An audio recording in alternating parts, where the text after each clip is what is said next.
Hey Rav family and War Room Posse, mark your calendar. September 12th and 13th, the Rebels, Rogues, and Outlaws Tour is coming to the America First Warehouse. I have never seen anything like this. 2 unforgettable days filled with patriots, barbecue, and live shows straight from the most amazing place, the America First Warehouse. Get ready for a special guest to be announced, plus a 3-hour live episode of Studio 6B. And we're just going to go do it. On the 12th, Steve Bannon will host War Room Live at 5 p.m. And Steve will be back again on the 13th. Woo! Followed by 1 hour with Peter Navarro. I went to prison so you won't have to. The Rebels, Rogues, and Outlaws Tour, September 12th and 13th at the America First Warehouse. Scan the QR code to see pricing and availability. Don't miss this opportunity. Tickets won't last.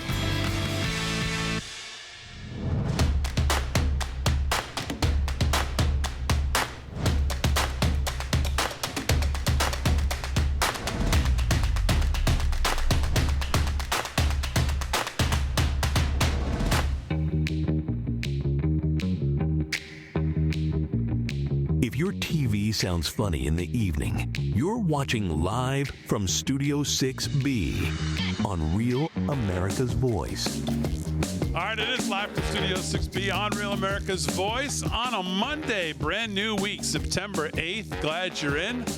Slick's here. He's going to be doing some sports. Rick Delgado's got the news. Paul Nolan's got the news as well. This is it. Big week. Friday, Saturday, as you just saw over at the America First Warehouse. Rogues, Rebels, and Outlaws. Man, we are excited about Friday night, Saturday as well. Steve Bannon, Peter Navarro, live from Studio 8H. We will all be there Friday night. We'll be there Friday night. 3-hour live from Studio 8H on Friday night. 3 hours. 8H. The third hour will be Vin singing at the piano. Nice.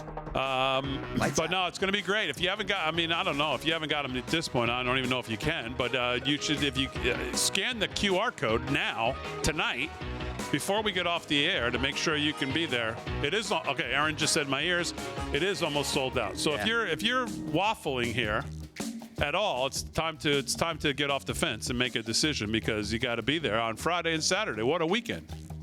You got 5 to 7 Bannon, you got 8 to 11 us. The next day you got Bannon again, Peter Navarro, and maybe some people you don't even know about yet. So, man, it's just going to be fantastic at the America First Warehouse. And if you haven't seen it, by the way, it's enough just to go see the America First Warehouse if you haven't seen it. Besides all the other stuff, if it was empty, if there was nobody there, it'd be worth going just to see it. True story. But put everybody up, put all the shows in there. Come on. And it's going to be food and barbecuing and just all kind of books and book signings and all kinds of great stuff going on. So, man, what a couple days it's going to be this weekend. And it all kicks off on Friday. Doors open at 4 o'clock. And Steve takes the stage, obviously, at 5 to 7. Little break, meet and greet. Us, 8 to 11. That's going to be fun. So, Slickster, how are you? I'm doing good, Big D.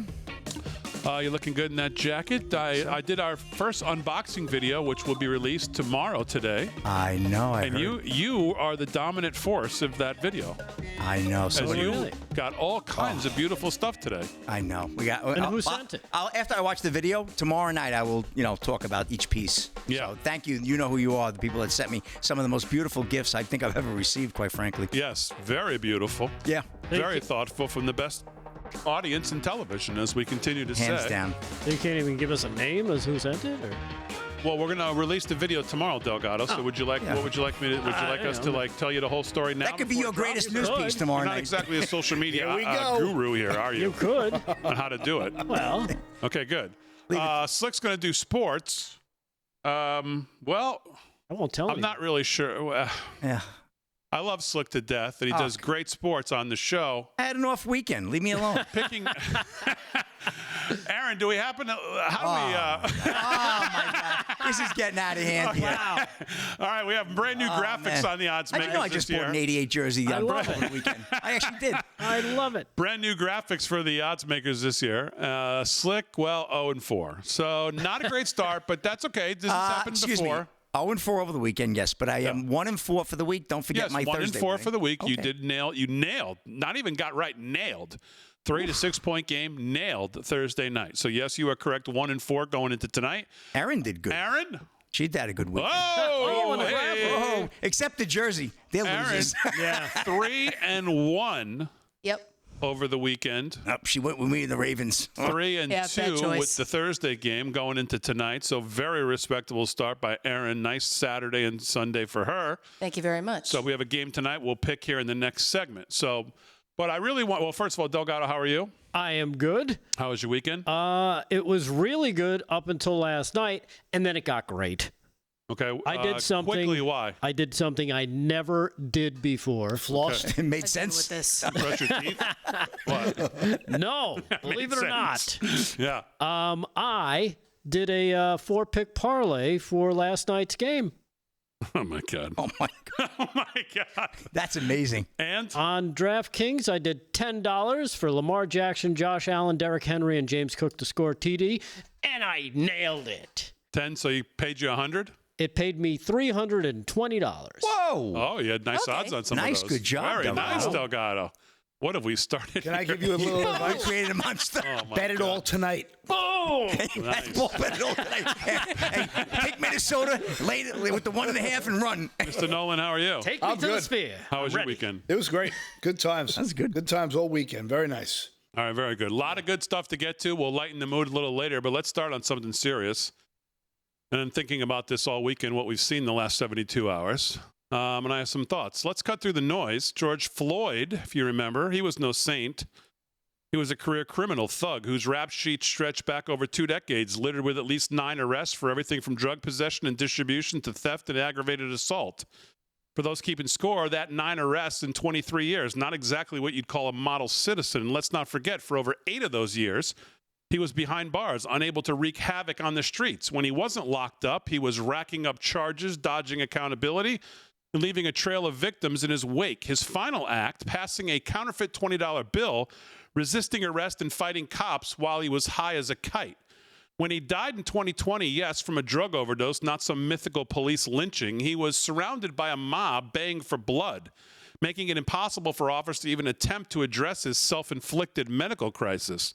Then, in a flash, the left turned George Floyd into a martyr. The Black Lives Matter grifters cashed in, cities burned, politicians tripped over themselves to demonize cops and demonize America itself. COVID lockdowns, you know, those draconian rules we were told that were non-negotiable to save humanity, poof, they were gone. So as long as you were rioting for justice, they were gone. The narrative was set. Floyd's death was proof of systemic racism and police brutality. Never mind the facts, never mind his choices, never mind the toxicology report screaming fentanyl. The video, oh, that video was all it took to fuel a cultural revolution built on lies. But videos can deceive. They're snapshots, not stories.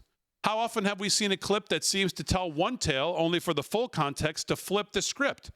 Floyd's death wasn't murder. It was a tragedy of his own making. The real crime, the system that let him roam free for decades, endangering everybody around him. Now, contrast that with another video, one that doesn't lie, one that doesn't require mental gymnastics to understand. Irina Zarukska, a 23-year-old white woman, boards a tram, sits down, and minds her own business, engrossed in her phone with her AirPods in. Moments later, DeCarlos Brown, a black career criminal, pulls out a knife, stands up, and without provocation, stabs her to death. He walks away, blood dripping, as if he's just swatted a fly, saying, "I got that white girl. I got that white girl." The footage is chilling, undeniable, and unspinnable. Zarukska did nothing to deserve her fate. Brown, he's got at least 14 court cases in Mecklenburg County alone, with convictions for robbery with a deadly weapon, breaking and entering, larceny. Over a decade of crime, yet there he was, free to kill again. Where's the outrage? Where's the national reckoning? Well, don't hold your breath. Unlike the George Floyd video, which sparked a global tantrum, Zarukska's murder won't inspire protests, hashtags, or painted crosswalks. Why? Because the truth doesn't fit the narrative. Black on white crime, yes, it's a thing, and it's an epidemic. It's the third rail of American discourse. FBI data from 2018 shows black criminals violently targeted white victims at a rate 10 times higher than the reverse. On a per capita basis, it's 40 times higher. And that's just reported crimes. Factor in unreported or unsolved cases, and the picture gets uglier. Post-George Floyd, with anti-white rhetoric dialed up to 11, it's likely worse now. So why was DeCarlos Brown even on the train? How does a man with a decade-long rap sheet get to walk free? A ticking time bomb waiting to explode? Because our justice system is a circus. A 2023 DOJ study found 76% of state prison inmates from 2009 to 2014 had 5 or more prior arrests, with 5% boasting 30 or more. And don't buy the lie that these are petty crimes. 73% of those arrests were for violent offenses, including murder. FBI data tells us only a third of violent crimes are solved and nearly half go unreported. So do the math. For every arrest on a thug's record, they've likely committed 5 to 10 times as many crimes. A small cadre of predators like Brown is driving America's crime wave, and our system coddles them while victims like Zaruska pay the price. Will Zaruska's video spark a movement? Will it force a conversation about black-on-white crime or the justice system's failure to protect the innocent? Don't bet on it. While victims don't have a chorus of race-hustling lawyers, pundits, or activists to amplify their pain, Democrats thrive on the myth of black victimhood, peddling the lie that criminals like Brown need sympathy, not shackles. The media, well, they've already buried the story faster than you can say ratings. And the rest of us? Too many are silenced, terrified of being branded racist for stating the obvious. 30 years ago, even Jesse Jackson admitted the truth. He said, "There's nothing more painful to me than to walk down the street and hear footsteps, and then turn around and see somebody white and feel relieved." If a civil rights icon could say that, why can't we face reality now? Black-on-white crime isn't just a statistic, it's a crisis. But it's not just about race. It's about a justice system that's abandoned its purpose. For every white victim like Zaruska, there are countless others, black and white, suffering at the hands of repeat offenders who should be locked away. Let's play Zaruska's video does what Floyd's video couldn't. Force America to confront the real problem. Career criminals running rampant, enabled by a system that values their freedom over our safety. If we don't, the blood of the next Arena Zaruska is on our hands. Wow. Paul, when you saw this story, what did you think? Well, the first thing I saw was this is a perfect example of a Democrat-run world. Like you said, right away you saw the guy was a career criminal. You knew that right away. I saw this was a hate crime. I posted it the second I saw it on my X feed, and then I repeatedly posted it over and over because I knew the media wouldn't pick it up. Then I went everywhere I could to look up and down the mainstream media, only to find out it had not been shared anywhere, really, essentially. And I couldn't have been more disgusted by the whole thing. Yeah. And this is an exact example of the Democrat war machine that had to put its hands all over the cookie jar of Ukraine. This kid flees from there with a family. She takes a humble life at a pizza place where she could have been a model because she was movie star beautiful. And here she is trying to look low-key, under the radar, and she is stabbed to death because of the color of her skin. We'll continue more when we get back live from Studio 6B on a Monday. Lots to do, news, sports, all coming up right after this.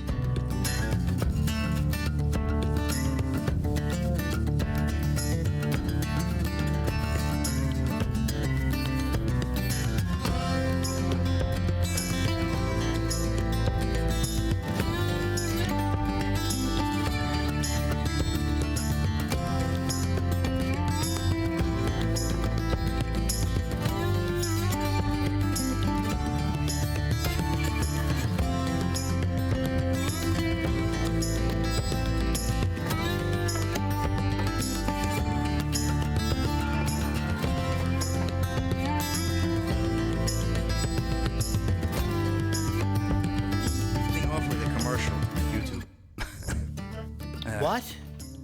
Got the ending of Big D's was telling the story as he was talking about it. And Wait, how could they go to commercial at a different time? YouTube, I don't know. Whatever. Oh, yeah. Probably the mid-roll ads. Wait, that means like they're monetizing the YouTube. That stinks, because that was a fantastic rant. And I'm not a big fan of yours, so I was really I was really impressed by that. That was outstanding. Come on, you gotta laugh at that. That's a good one. That was a good one. Studio 8H. I'm trying to look for the YouTube.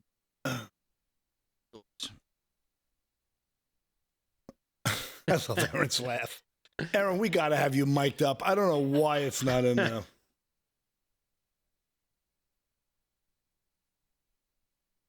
So I guess I'll do the twit chat. Chat live in the X chat. I can't find the Rav chat, by the way, on YouTube. I'll go to tweet. You gotta go Real America. To Mikey and Real America's Voice on the YouTube, and it comes. All right, you can't just. All right, let's pick the game. Too many acronyms. Do you guys want to talk about my Cleveland pick that was never in doubt? Yeah, that was a great pick. Cincinnati, man, couldn't get out of their own way. 17-16, they barely edged. How Cleveland lost that game? Because I see the game is pick'em right now. Is that what you see, Slick? I had 1.5. The Bears, is it pick'em? I had 1.5 bet MGM. 1.5. Let me log into Minnesota getting 1.5. Let me log into FanDuel here. Can you believe I did so well? That was excellent, Paulie. Yeah, 1.5 Chicago. yeah, you should really double it all down tonight. That's something I'm not going to do. I'm going with Minnesota, so put it all on the Bears. Come on, where's LFS6B? Come on. I it's funny. I have Hawkinson. I need him to have a big night. But then I have DeAndre Swift and Chicago. I have both of them. You changed the picture of LFS6B? Yeah, that my wife said. Damon changed his new picture. My wife said, really changed his picture? I said, why are you following that crap? Oh, on my picture, yeah, I put it with wearing the shirt. New picture. I go, whoa. Yeah, my wife said that last night, 11:30 last night. They say you have to change that for the algorithm. Yeah, I bet. Change it every whatever. I just changed mine recently. Yes.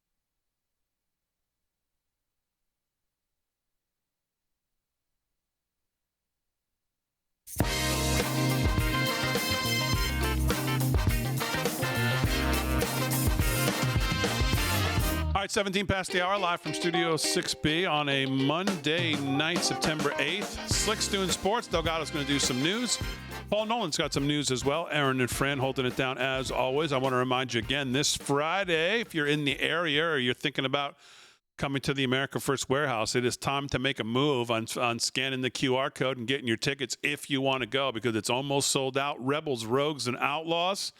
Friday starts, doors open at 4.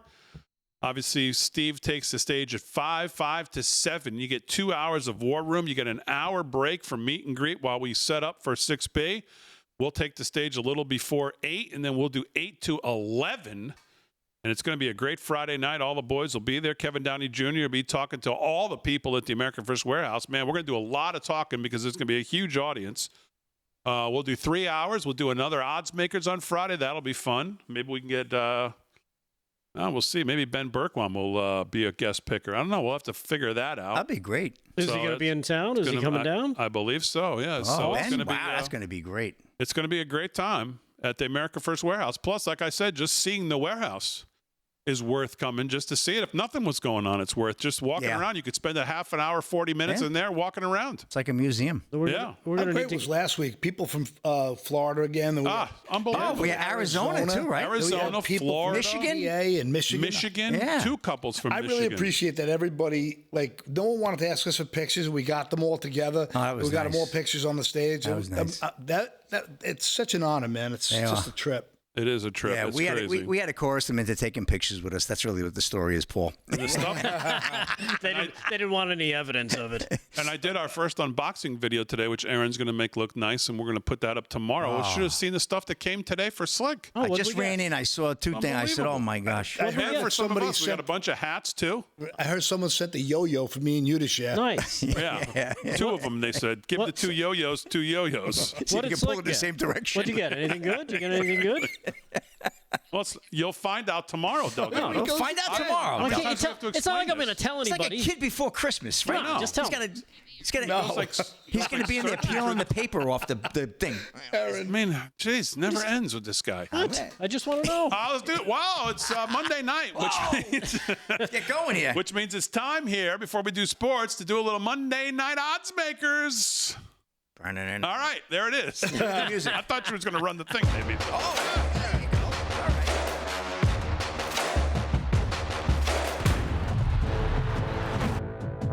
All right, right, 19 past the hour. Aaron's yelling at me. Oddsmakers, single game, Monday Night Football kickoff. We've got the Minnesota Vikings at the Chicago Bears. Wow. Chicago is now minus 3.5. What? Wait a minute.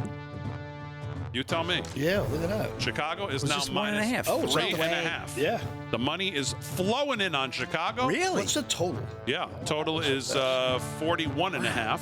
Who's coming back to coach him? Slick, Dick? I'll come to you after your stellar 0-4 weekend. Where are you going tonight? 1-4. Let's not forget Thursday night's epic win. I said weekend. Okay, well, that's a long weekend. All right, baby, I'll cut to the chase.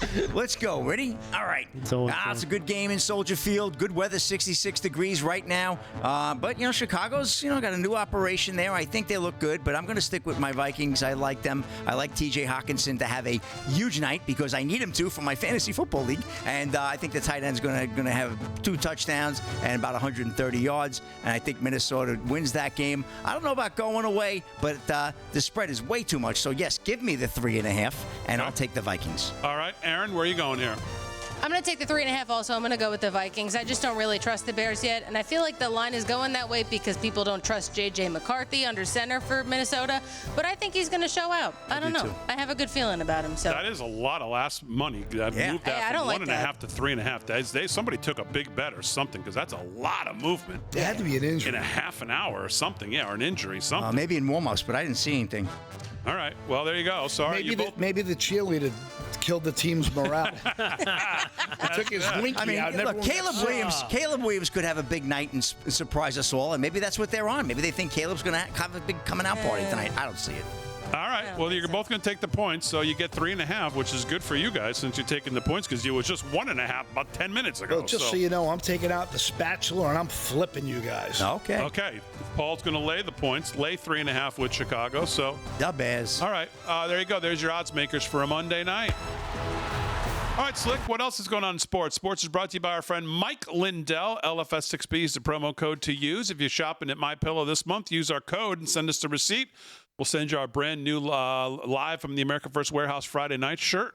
And a lot of you did last week. And if you do this week, LFS6B is the promo code to use. Slickster, what's going on? All right, well, let me recap the rest of the odds makers for the weekend. Big D between Aaron and I. We'll start with the Steelers. Great game, right? But the Steelers were favored by 2, and, they didn't cover, obviously. The Jets, they did defeat the Jets with a 2.5, actually. 61-yard field goal right at the end by Pittsburgh's Chris Boswell. Longest kick of his career. Sent 82,000 soggy get-a-life fans home, feeling like my Cowboys did.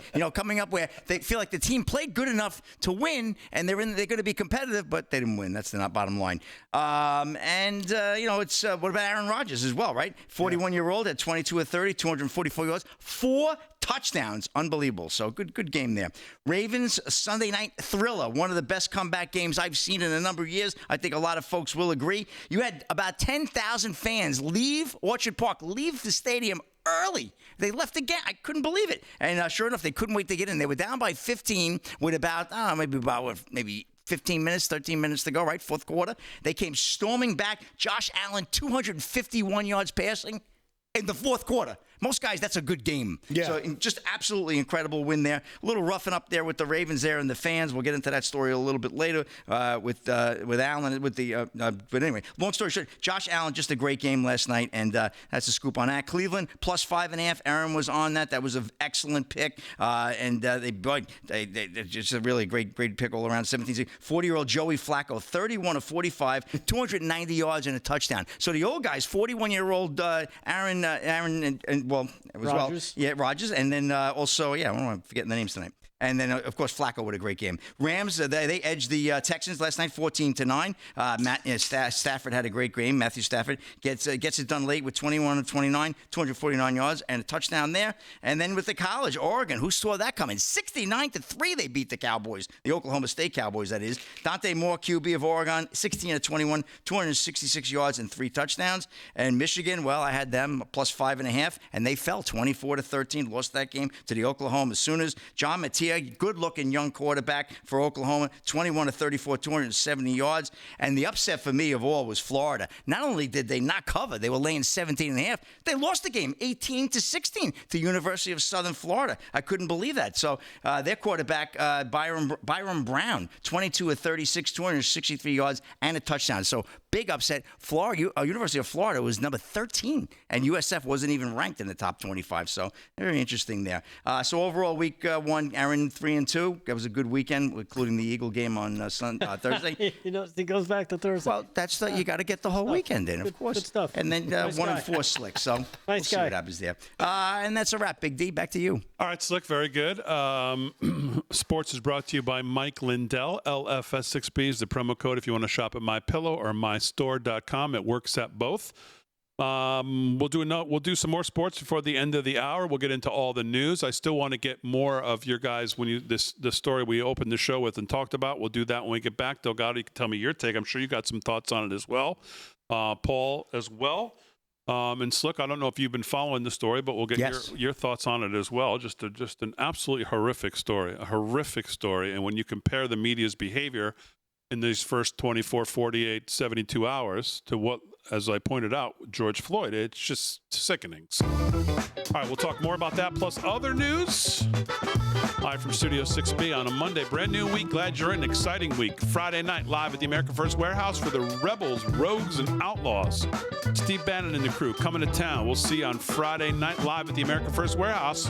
We'll see you back here in 3 quick minutes.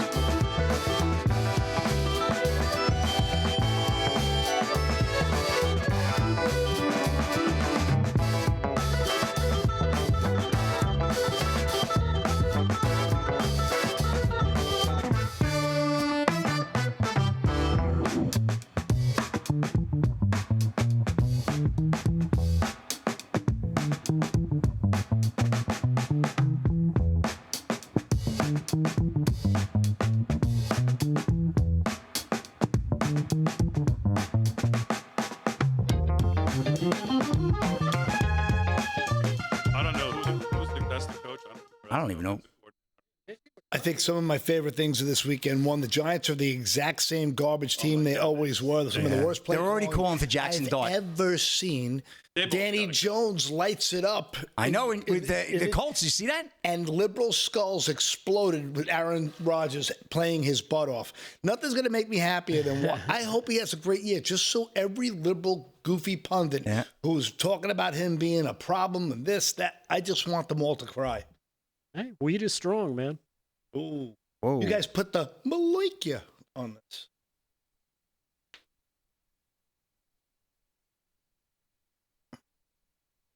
Chat live in the chat. Which chat would that be? All of them. That's right, college grad failure. He said they could have just fired me over the phone. They made me fly across country to be fired. Aaron Rodgers thought that was a terrible story. I read that. Yeah. That was who did it? Aaron Glenn, right? He wouldn't talk to him. Aaron Glenn wouldn't even talk to him. Yeah, meanwhile, 25 seconds. So he did talk to him for 25 seconds. 25 seconds. That's terrible. And Did you hear his quote after the game? No, I didn't hear it. What did he say? Look at the athlete. Because I'm happy to beat everyone involved with the Jets organization. Is that what he said? To that effect. Yeah, that's what he said. He said, including the ones who gave up on me or something like that. Yeah, I heard that. They're an absolute. The only team in the league that's more of an embarrassment than the Jets are the Giants. No. If you smush those two teams together, you'd have a really bad team. You wouldn't have the two worst organizations in football. I thought Justin Fields played good yesterday. He tried. He really did. I like him as a person. He gave it a hell of a game. He ran. He had them right there. He covered so much for me in his rookie season because he was always getting 8 or 9 points at home, and he was just so impossible to contain. The problem was he doesn't have enough arm strength. Yeah. But his feet he doesn't have the zip. Incredible. And the other thing is that the defense on the Jets just really couldn't hold. I mean, they could not hold. I mean, to have a guy like Aaron Rodgers get 4 touchdowns. God, I had Aaron Judge. Up on Aaron Judge. Chat live in the chat. Hassan Pfeffer is in there. No. Hyped up. I'm ready to have. In fact, I want a cup of coffee. Okay. I was trying to go Roundy too quick because I Road. knew I only had 4.5 minutes and I had to do like 7 games. I was going too fast. Yo Ed Jr., Hassan Fever. Put on a suit. I got you, bruh. It's because that's a great name, by the way. Jalen 12, Bill of Rights 1776. All the Mason Rumble chats. Rumble. Nancy Burns.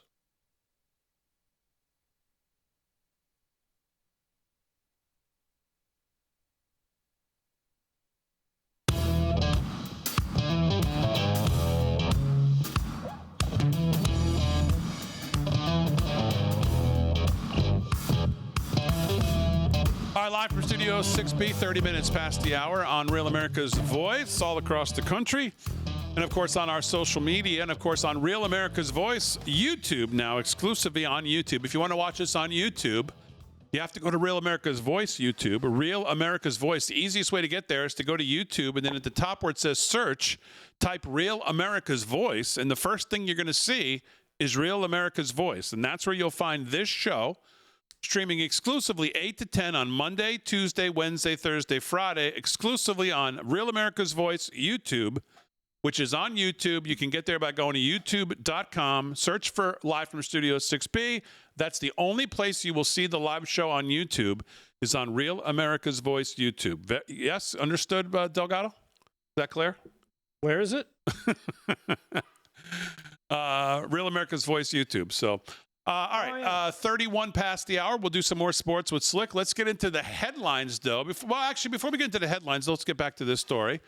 So, Delgado, when first of all, when this story broke, everybody thought it happened that day. It actually happened back in August. What? Happened August 28th, I believe, was the date. It was like 10 days old by the time it actually caught fire. I saw it Saturday online. Right. Give me your thoughts on it. You know, you look at that and you go, ugh, there's a reason why you should walk around with your head on a swivel. I'm not blaming the girl for keeping her head down, and because let's face it, why would you expect something like that to happen? But unfortunately, this is the world we live in where, you know, criminals are celebrated. And that's exactly what's happened in Charlotte. You got the stupid mayor down there who doesn't want anybody saying anything unforetold, you know, against you know, somebody who could be suffering from mental illness because they're a murderer. Oh, you can't say anything about that. You can't say anything about the color of their skin. You can't say this. You can't say that. Well, you know what? You have to, because if you don't acknowledge the obvious, then you're not acknowledging it all. You're giving it a pass, which is exactly what the liberal media hopes that you do, which is why they didn't want to talk about it. And the fact that they're now having to talk about it, the way they do it is even more disgusting, because their whole angle is, and Dan Bongino used to point this out a lot, it's called the Republicans pounce, right? All of their news is, look at how MAGA is doing this, and Republicans are saying this, and President Trump is now chiming in. It's all a response to the response. It's not an actual news story about the actual murderer, the scumbag murderer who killed this poor girl who was just sitting there minding her own business, doing what most kids do these days. They sit on public transportation if they can't afford a car, and they watch their phone, they listen to music, or they're looking at videos, just trying to get from one place to the other. And unfortunately, now her life is over because, well, Democrats. That's all I'm going to say. It's because of Democrats. Democrats allowed this guy to walk free. Why? Because they thought, well, he's had a hard life, and the cash bail, you know, it's cash-free bail is also the problem. So you got all these liberal lunatic, I can't say the word I want to say, or else I end up like Paul. But you get all these liberal lunatics who end up in charge and decide that, well, we shouldn't hold anybody accountable to anything. This is the same thing as everybody gets a trophy, right? You don't want anybody to feel bad. You want everybody to, let's just all get along. We can't get along because we're not acknowledging there are real evil people out there, and a lot of them reside in the mainstream media. You know, and the culture has made it okay for lawlessness to be okay. Yeah. I mean, they've normalized lawlessness. normalized it. And I got to be honest with you, I'm glad that your rant in the beginning of the show, D, because I feel like I'm the only one, you know, who brings up some of these ugly subjects. And I don't want to be the only one, because, like, it does stink. It stinks to have to say The black on black crime, the black on white crime is out of hand. Okay, it's socioeconomic. Sure it is. All right, I'll give you a percentage of it. But how do you explain things like that? That is just someone who's taught to hate whitey. That's all there is to it. It was everything about that was him having a conversation in his schizophrenic head of everything he's regurgitated through the media and through his social circles and the way he's lived his life, that this white girl is his oppressor. Right. That his problems are because of her. And it's times like this where the people on that train that Daniel Penny just happened to be on are probably looking at themselves going, whew, I'm glad he was there for us. Meanwhile, because we don't know what the liberals hunted him down and spent a fortune trying to criminalize him and put him in jail. And let's hope he wins his lawsuit. Yeah. Exactly. Let's hope he wins. Let's hope he takes the city for everything they got to this point. Because, I mean, I just saw a report today. I don't know if you saw this, but you know that New York just tolls alone brings in $2.4 billion a year in just tolls. Forget about what they're bringing in from mass transit. Where's all that money? And how come everywhere I turn there's a pothole? I hope this kid sues the daylights out of him and gets it. Yeah. And another thing that doesn't fit the narrative there, Damon, is because she was a legal immigrant. She was supposed to be here. Yeah. As opposed to people that aren't supposed to be here. The ones that aren't supposed to be here, they'll celebrate, they'll hold up as martyrs. But the ones that are actually doing what they're supposed to do, she came here as a refugee, she came here legally, and now her life is over. Doesn't fit the narrative. So we, they don't want to talk about that because then, of course, that exposes their complete garbage of. I can't say that word either. They can't be they can't be themselves because themselves are not people you would like. Todd Davis on Facebook says, you all really care about something like this. Do something about it. Big D talks a lot of SH for clicks. That's completely not true.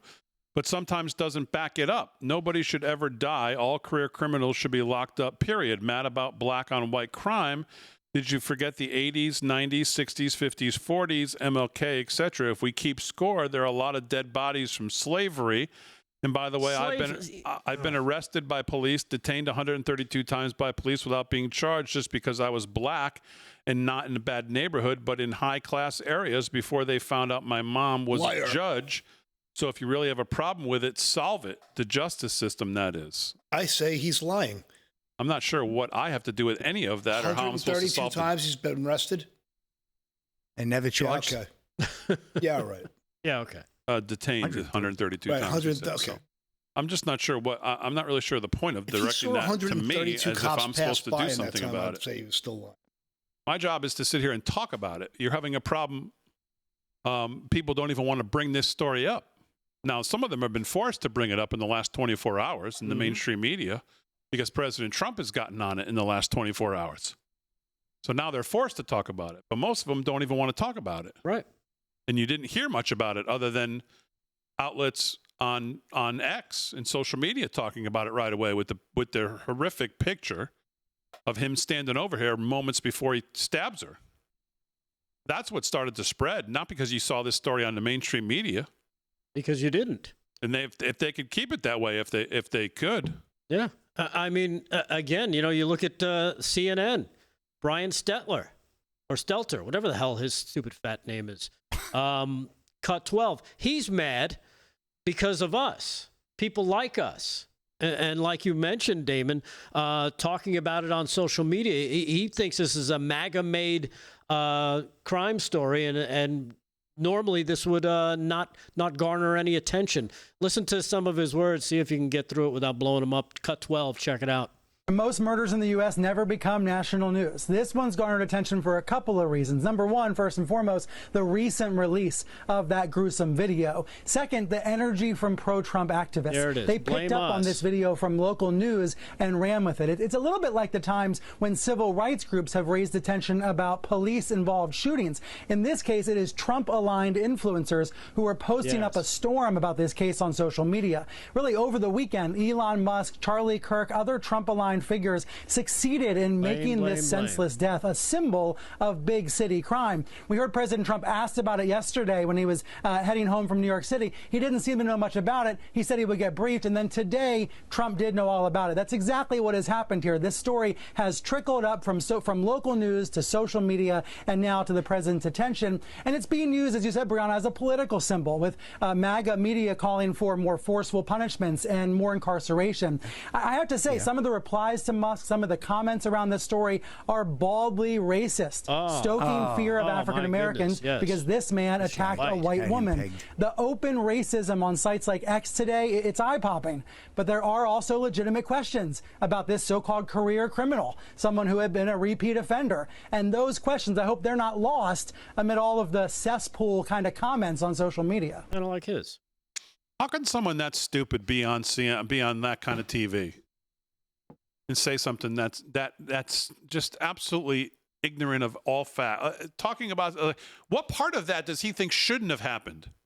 People shouldn't have been interested in the story. People shouldn't have talked about it on X. It shouldn't have made its way up to the commander-in-chief. Exactly. Like, what part of that does he think is Damon, the way he characterizes it? You just nailed it. All of it. He doesn't want any of it because it's the wrong narrative. The criminal is the wrong color. The victim is the wrong color. That's why he doesn't like it. And again, his response is to blame everybody who's talking about it. That's the liberal response. This is their playbook. Watch for it, because once you see it, you won't be able to unsee it. Every time they respond to stuff like this, it's, Republicans are responding to this in this way. Look, it's Didn't they can that fat ass's show because he sucks? Yeah, and they brought him back because... Why? Because they had no ratings anyhow, so they figured they had him under contract. Why bother paying anybody else? For me, this all says to me is, this says to me that people are fed up. We have black fatigue. We have BLM fatigue. We have trans fatigue. We are so sick and tired of being gaslighted and being labeled as this, that, or the other thing, racist or, supremacist or patriarchy or colonialist. I'm sick of all of it. Everyone's sick of all of it. So now people are no longer afraid to speak up. They push so far and they force people to push back. It's like an endless divide and conquer battle that won't stop, and now they're acting like we're racist because we're going to say something now. We're pointing it out. Laughable. Even his old mother told the local television station that her son was schizophrenic. Again, here you go with the mentally ill being allowed to roam the streets. Why? Because Democrats hope they kill somebody. That's all they want. You saw it happen. You see it happen repeatedly. Whether it's trans, whether it's black, whether it's white, they don't care. They just want these people out to do damage. Why? They want chaos. Let's see all the libtards with their Ukrainian flags in their bio pictures. Let's load them up with her face behind that yellow and blue flag, you phonies.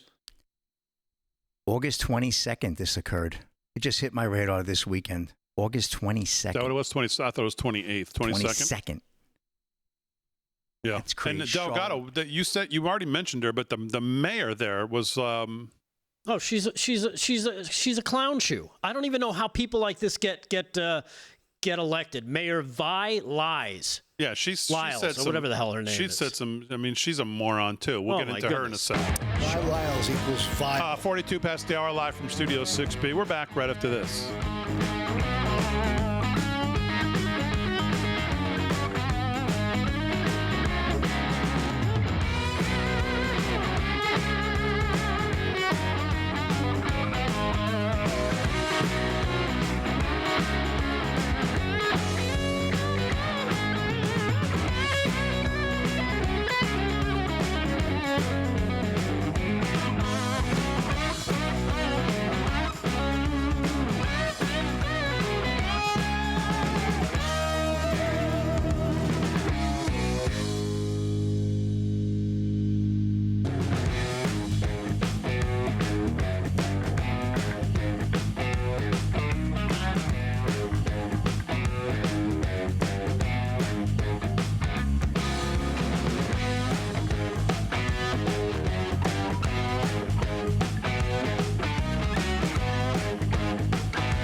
Does it say 32 people are watching on the? Oh, that can't be accurate, can it? What is it? No, not on there. I see they're not using the thumbnail I sent them either.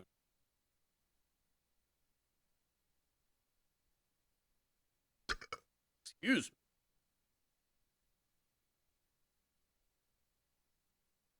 Bowers of Roadkill over in the YouTube. Becky Schneider. I saw Jersey Girl in there. Cat's Bees rocking. Trumper 99B says, get Charles Bronson to ride the subway. There you go. And Lady Engineer 213, Damon, with a Rumble rant. I think for $50, all the lawyers and judges that have let this guy go should be charged as an accessory to murder. That's not a bad idea. Maybe it'll give some of these judges... there is some backlash going on. Listen, Troy Malone makes a good point. He goes, I don't have black fatigue, as you say, Papa Nolan. I have racial fatigue. It's destroying all of us. We need to stand as Americans and not as colors of our skin. Man, I think you said it beautifully. You should have said that before I started my rant. I could have used your advice.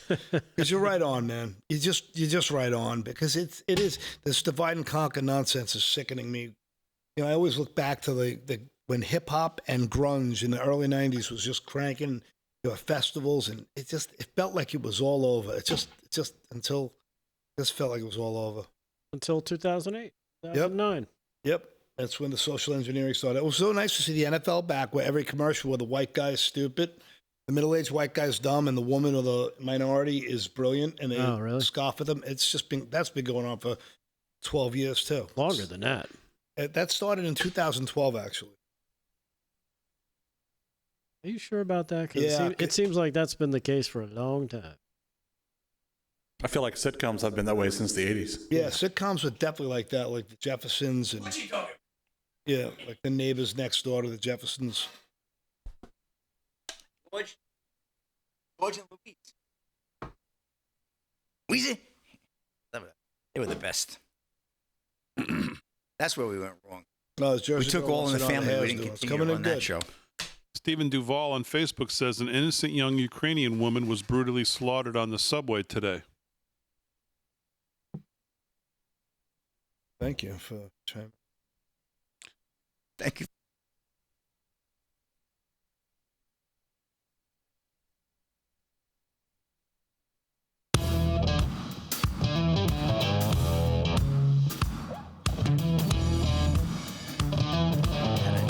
All right, 13 to the hour, live from Studio 6B on a Monday, September 8th. Brand new week. Glad you're in.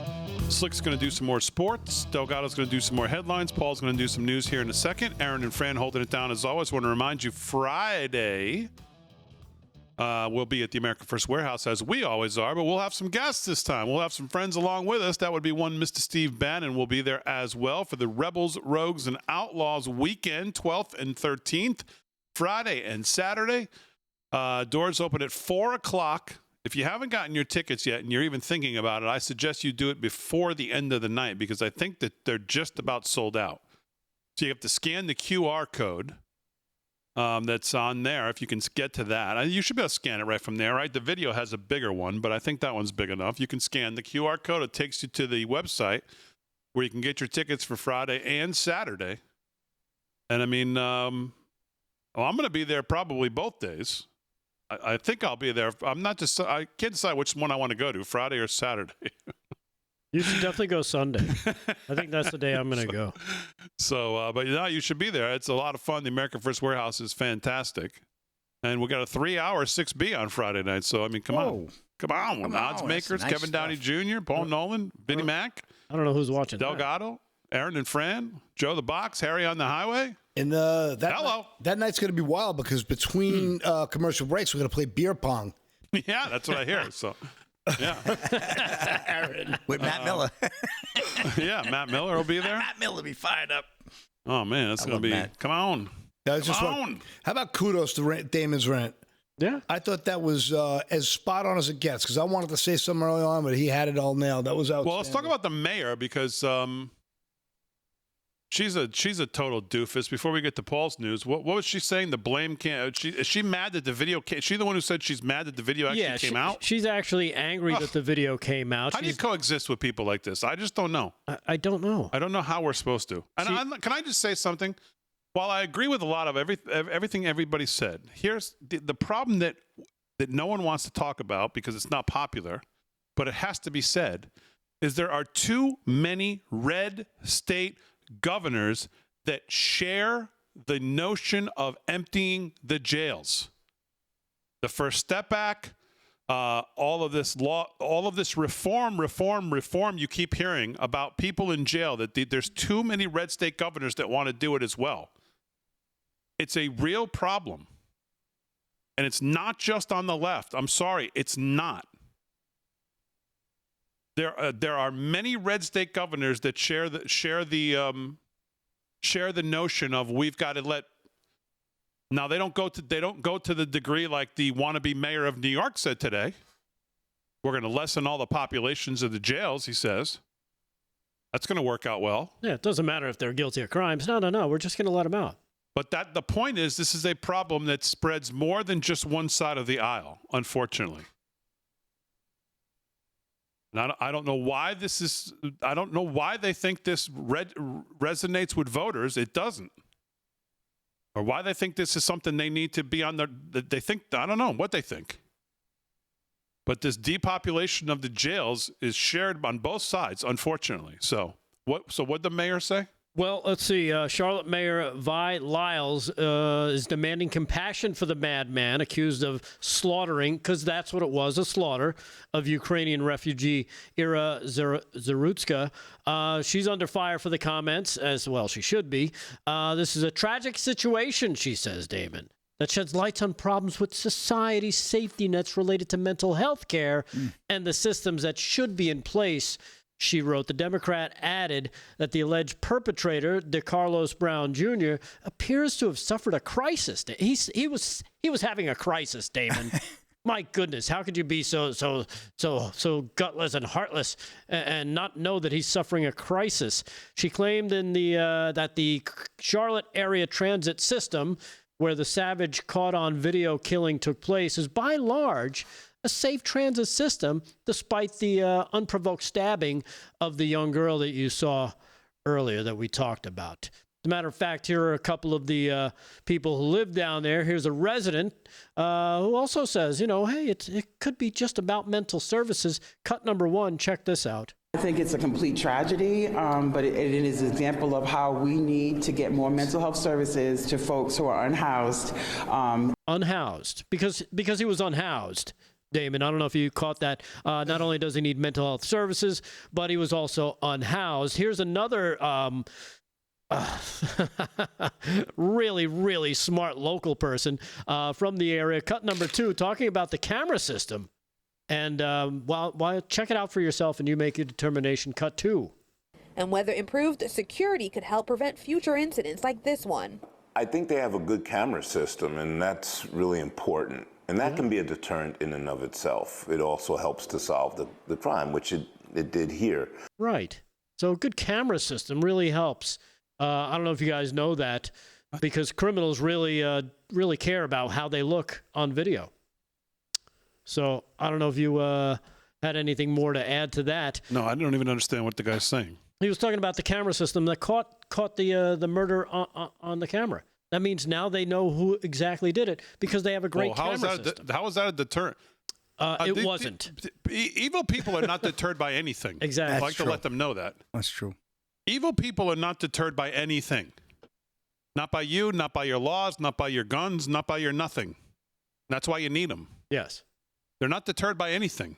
We did a crime stat, independent study showing that the majority of victims are protected by people who are armed. Citizens, good citizens, armed, has had the greatest effect on stopping crime. So don't ever let them take your guns, ever. Yeah. What else is on your radar today? Well, go ahead. Delgado, I know you were about to say something. Yeah, I was just going to throw out one more little clip here. Jazzy Crockett, all our favorites, on what law enforcement actually does, Damon. I don't know if you knew this. Maybe she was talking about this particular incident, but I think this speaks volumes to what we're talking about when, I don't know how stupid people get to be allowed to be walking around like this, but cut 13, Jazzy Crockett. I want to be clear that, law enforcement isn't to prevent crime. Law enforcement solves crime, okay? That is what they're supposed to do. They are supposed to solve crimes, not necessarily prevent them from happening, per se. Per se. All right. Right. Yeah. But I want to sound really smart when I'm being stupid. I say per se. Per se. So you guys want to talk about dumb judges? Anybody that leads with the word is usually, whatever's following that is usually going to be a real beauty. Yeah, I'm how about this one? This one time in band camp? Yeah. So on September 8th, 25, the High Court Judge, Sir Robert J., drew some criticism over a convicted al-Qaeda terrorist, Haroon Aswat, and he wished him all the best as he released him. That's right, Aswat. I can get to the story, but this is guy Aswat's background. Haroon Aswat is a British citizen with al-Qaeda links, admitted involvement on 9/11, 7/7 London bombings, and in 2015, a U.S. court sentenced him to 20 years for terrorism conspiracy, and they later had it reduced. He was deported to the UK in 2022 and held at a psychiatric hospital on the Mental Health Act.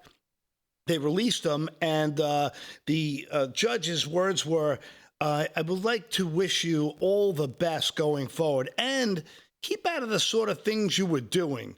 Being in a U.S. prison couldn't have been too pleasant.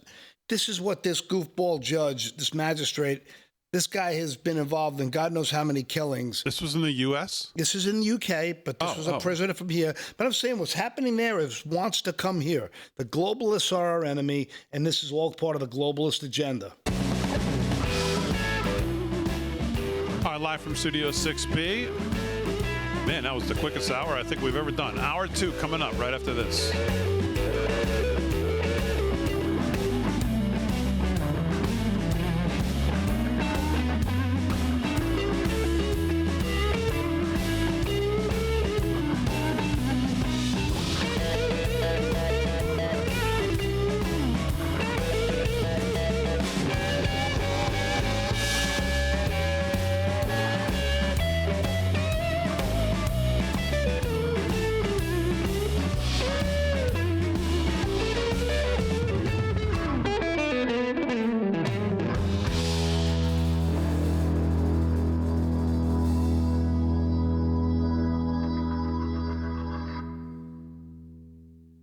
Chat, live in the chat. That was a fast hour one, right? That was.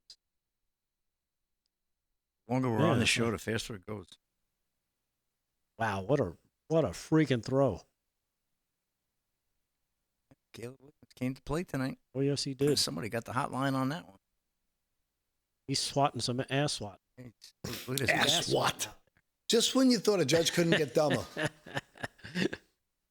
Ass this guy openly admits that he was part of 9/11 and the 7/7 London bombing. But it's just a misunderstanding. You have mental illness too. Stop it.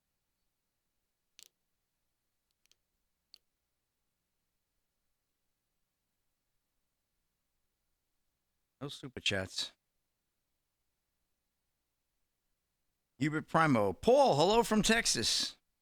In the YouTubes. Did you get in the YouTube, Paul? Paul, did you get in the YouTube? You're in? Okay, good. Yeah, I'm on YouTube on one device, and I'm on X on another. Chat live in the chat. You got in.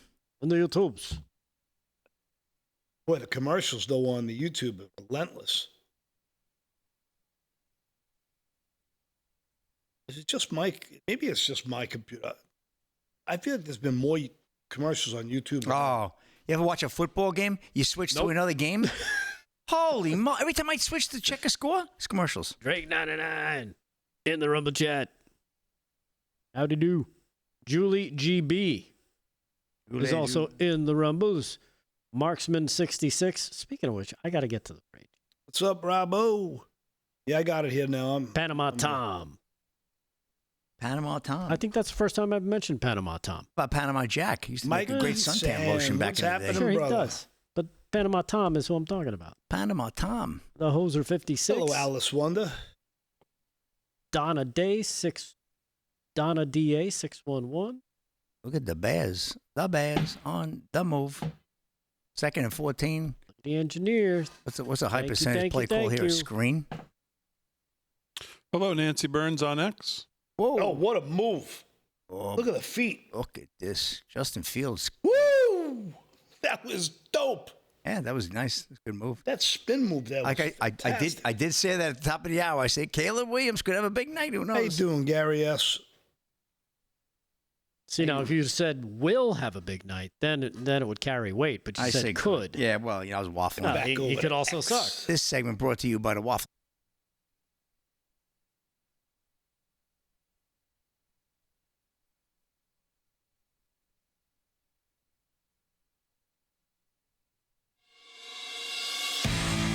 Hey, Rav family and War Room Posse, mark your calendar. September 12th and 13th, the Rebels, Rogues, and Outlaws Tour is coming to the America First Warehouse. I have never seen anything like this. 2 unforgettable days filled with patriots, barbecue, and live shows straight from the most amazing place, the America First Warehouse. Get ready for a special guest to be announced, plus a 3-hour live episode of Studio 6B. And we're just going to go do it. On the 12th, Steve Bannon will host War Room Live at 5 p.m. And Steve will be back again on the 13th. Woo! Followed by 1 hour with Peter Navarro. I went to prison, so you won't have to. The Rebels, Rogues, and Outlaws Tour, September 12th and 13th at the America First Warehouse. Scan the QR code to see pricing and availability. Don't miss this opportunity. Tickets won't last.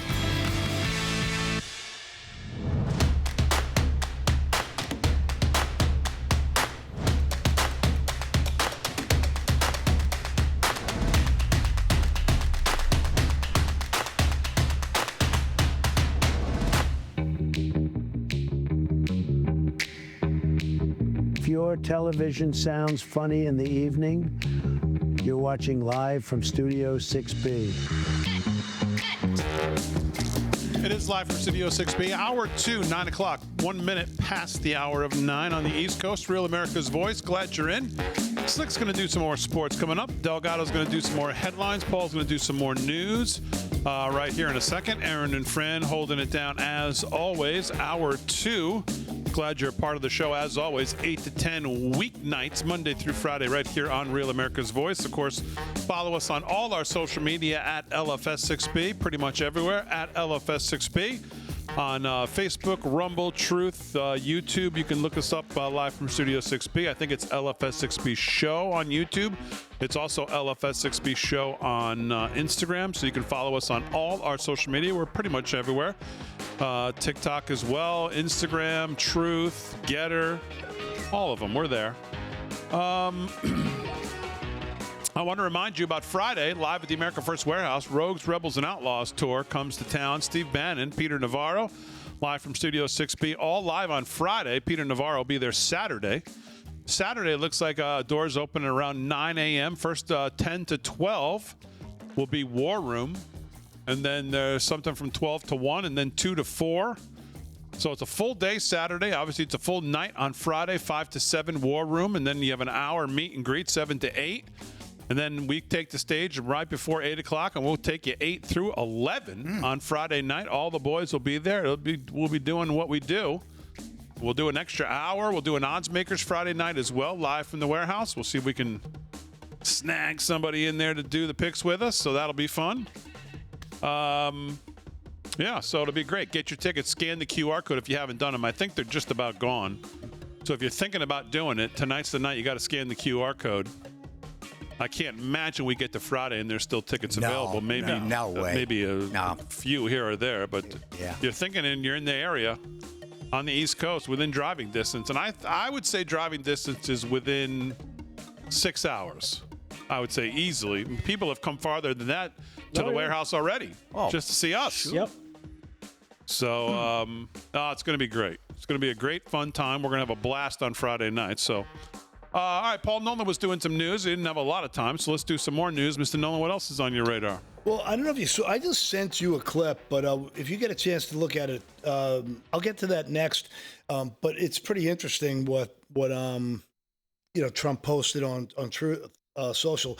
But there are a bunch of Hollywood goofballs. A group more than 1,000 Hollywood celebrities and international film industry insiders have pledged to boycott the Israeli film industry because Israel is working to root out a terrorist group known as Hamas. A large number of members of the film industry from Europe, UK, and USA signed on the pledge by a group calling itself Film Workers for Palestine. So I'm gonna make sure I post this on my X and know never to watch any of their movies. FWFP claims Israel's film industry is complicit in what is falsely claims a genocide in Gaza and looks for examples including whitewashing or justifying genocide and apartheid or partnering with the government committing them. So I just want to just say these people are so over the top. If they want, are they trying to say that you could probably negotiate with terrorists? Oh, okay. Why don't you guys go negotiate for us? Go over there and see how it works out for you. The way people throw away and throw around this whole idea of genocide in Gaza, like it's just like this, you could just say it. Like it's some loose term, like you can say, genocide in Gaza is so. There was actually some international body, I believe, that came out today that said just the exact opposite. That said, no, there's no genocide going on in Gaza. As a matter of fact, as we reported and others have reported, like the American Spectator, Israel undertaking of humanitarian aid into Gaza while fighting the enemy that is there there's no example you could point back to and say, yeah, it's like this. We've never seen anything like this. I heard, who was it? Shapiro or somebody said they're importing or they're sending in 4,400 calories per person into Gaza a day in humanitarian aid, food, things like that. Of course, Hamas. He made a good point. He said, if there was a genocide going on, if you're Hamas, you wouldn't be hiding out where the people are, because the genocide would be trying to get rid of all of the people. So here's how you know it's not going on. Hamas hides out with the people. So it's just crazy how easily the term just gets thrown around there. Oh yeah, genocide. It's part of the vocabulary now. We just can say it like it's not that big a deal. It's like the easy old, to prove. Yeah. Not that the bar for it's not that high. That's genocide, don't you see? It's like Trump is Hitler. Of course. Right? Of course. I don't know if you saw this, but President Donald Trump on Monday notched a win at the Supreme Court with the top bench permitting immigration enforcement agents to continue with sweeping raids based on race and language. The court placed a hold on the lower court decision blocking immigration and customs enforcement from proceeding with such raids, according to the Reuters article. The case will continue to go up the legal chain through ICE, may continue its operations uninhibited in the meantime. So Just the News is reporting that anti-ICE riots in Los Angeles led to the deployment of National Guard early this year, and federal law enforcement has maintained an active presence in the city. So another win for Trump, which is becoming routine. And I don't know if you want to do anything else, but on that piece, Andy McCarthy, who I don't really read a lot these days because I think National Review is just almost unreadable at this point, but he does have a good piece on this today. In immigration raids case, Supreme Court strikes a blow for common sense. And it's actually a pretty good read on this ruling that gave Trump this win today. So and then it's on our socials if you want to read it. I'm not going to read it to you, although it is very good. We all love story time with Damon. But in related news, the Department of Homeland Security on Monday launched the U.S. Immigration and Customs Enforcement operation in Chicago to crack down illegal immigration. The DHS is launching an Operation Midway Blitz in honor of Katie Abraham, who was killed in a drunk driving hit-and-run car wreck caused by a criminal illegal alien, Julio Cucalbol, in Illinois. You like how I nailed that name right there, good, Slick Rick? yeah. It's like boy, I saw it. Got a little nervous over there. But the ICE operation will target criminal illegal aliens who flock to the Chicago and Illinois because new Governor Pritzker and his really fat belly had sanctuary policies that would protect them and allow them to roam free on American streets. President Trump and Secretary Noem stand with the victim of the illegal alien crime, while Governor Pritzker stands with criminal illegal aliens.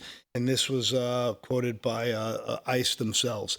Pritzker, over the weekend, shared Know Your Rights pamphlet in multiple language, which said that ICE officers can be asked to present a warrant. The governor also encouraged those witnessing arrests to film and share them on media outlets and post them on X.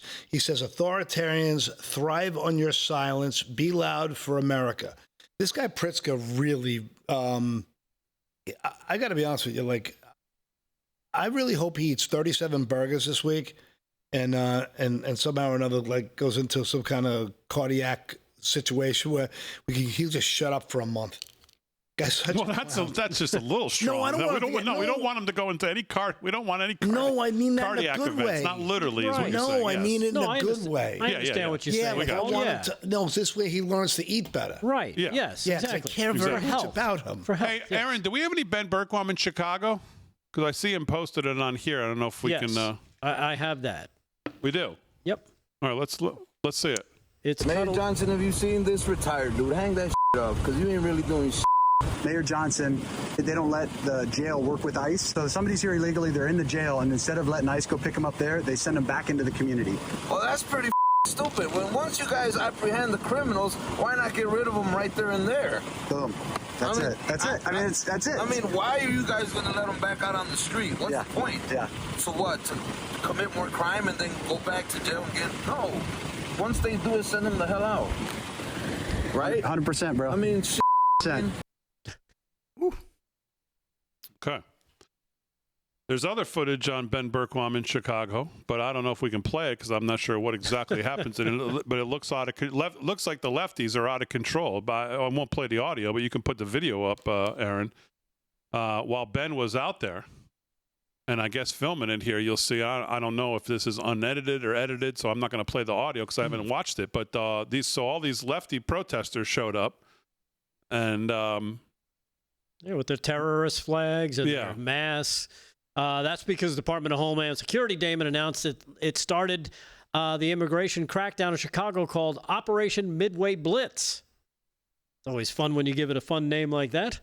Yeah, that's what I... What else do you know about it? Ben, of course, leading the charge there for Real America's Voice on the ground in Chicago. According to Immigration and Customs Enforcement, they're going to target the criminal illegal aliens that flocked to Chicago and Illinois, even though Chicago Mayor Brandon Johnson says the city has not received any formal notice of increased immigration enforcement under the Trump administration. He's only been talking about it for weeks. Here's a Lib reporter. I don't know if you saw this earlier. Cut number 10, asking Trump if he's ready to go to war with Chicago, because that's how you set up a question when you're talking to the president. Cut number 10, and this reporter immediately regrets it. Cut 10. Check it out. That's fake news. When you say that, darling, that's fake news. Well, why would the Department of Defense? Listen, be quiet. Listen. You don't listen. You never listen. That's why you're second rate. We're not going to war. We're going to clean up our cities. We're going to clean them up so they don't kill 5 people every weekend. That's not war. That's common sense. Yeah.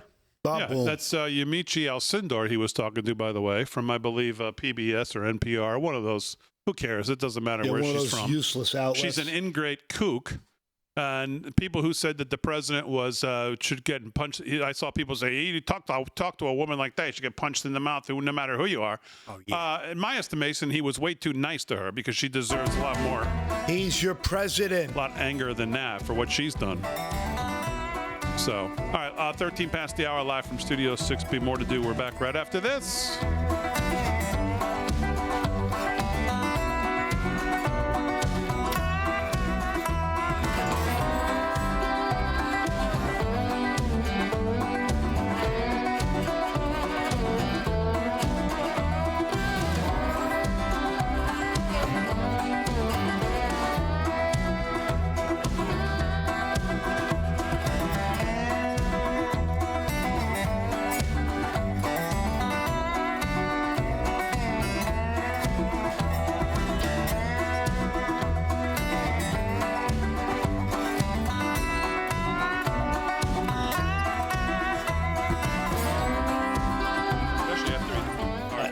bus the other day. Exactly.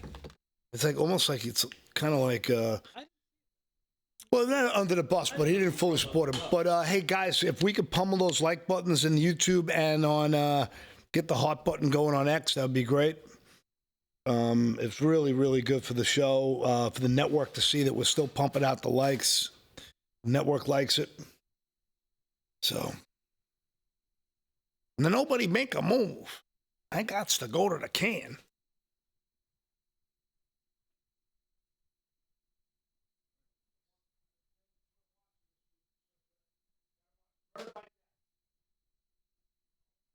Heard about that. I watched that over the week. Did you? Yeah. What game?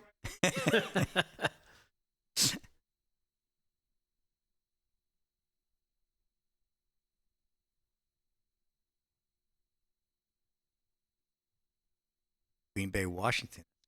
That'd be a good game. Where do you see? Where? Oh. Used to be an icon right there.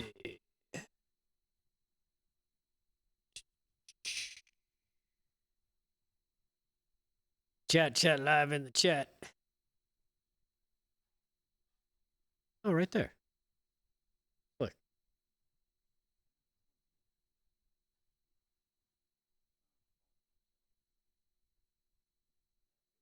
Used to be.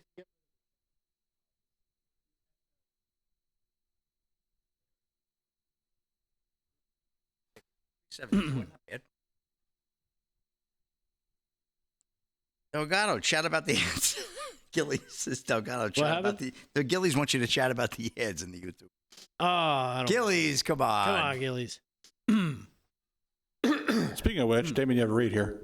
Oh. Speaking of ads. And we have a guest at 9:30. Oh, my God. Oh, man, this is turning into the NFL here. Marianne Mack, yes, I heard about that. I heard they almost came to blows. Marianne And I don't Mack. mean in the fun way. How about them Buckeyes? Well, Brian Belfort, they weren't playing anybody. There wasn't even a line on that game. It was so pathetic. But they are looking good, the Buckeyes. I got to get with my boys. I bet against them last week. I thought maybe they wouldn't cover. They were unbelievable. Ohio State looks good. Oregon, man, 69-3.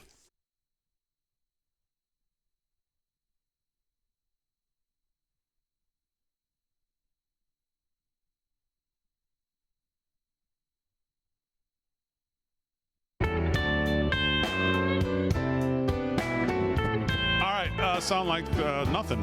17 past the hour. On Monday. We talk to you about our friends Birch Gold. When inflation jumps, when you hear the national debt's over $37 trillion, do you ever think, well, maybe now would be a good time to buy some gold? Well, you should be thinking that. Whether as a hedge against inflation, peace of mind during global instability, or just for sensible diversification, Birch Gold Group believes every American should own physical gold, and so they've created something special. Until September 30th, if you're a first-time gold buyer, Birch Gold is offering a rebate of up to $10,000 in free metals on qualifying purchases. To claim eligibility and start the process, request an information kit right now. Just text the word America to 989898. Plus, Birch Gold can help you roll an existing IRA or 401k into an IRA in gold, and you're still eligible for the rebate and free metals up to $10,000. Birch Gold is the only precious metal company that we trust here at Real America's Voice, as do their tens of thousands of customers.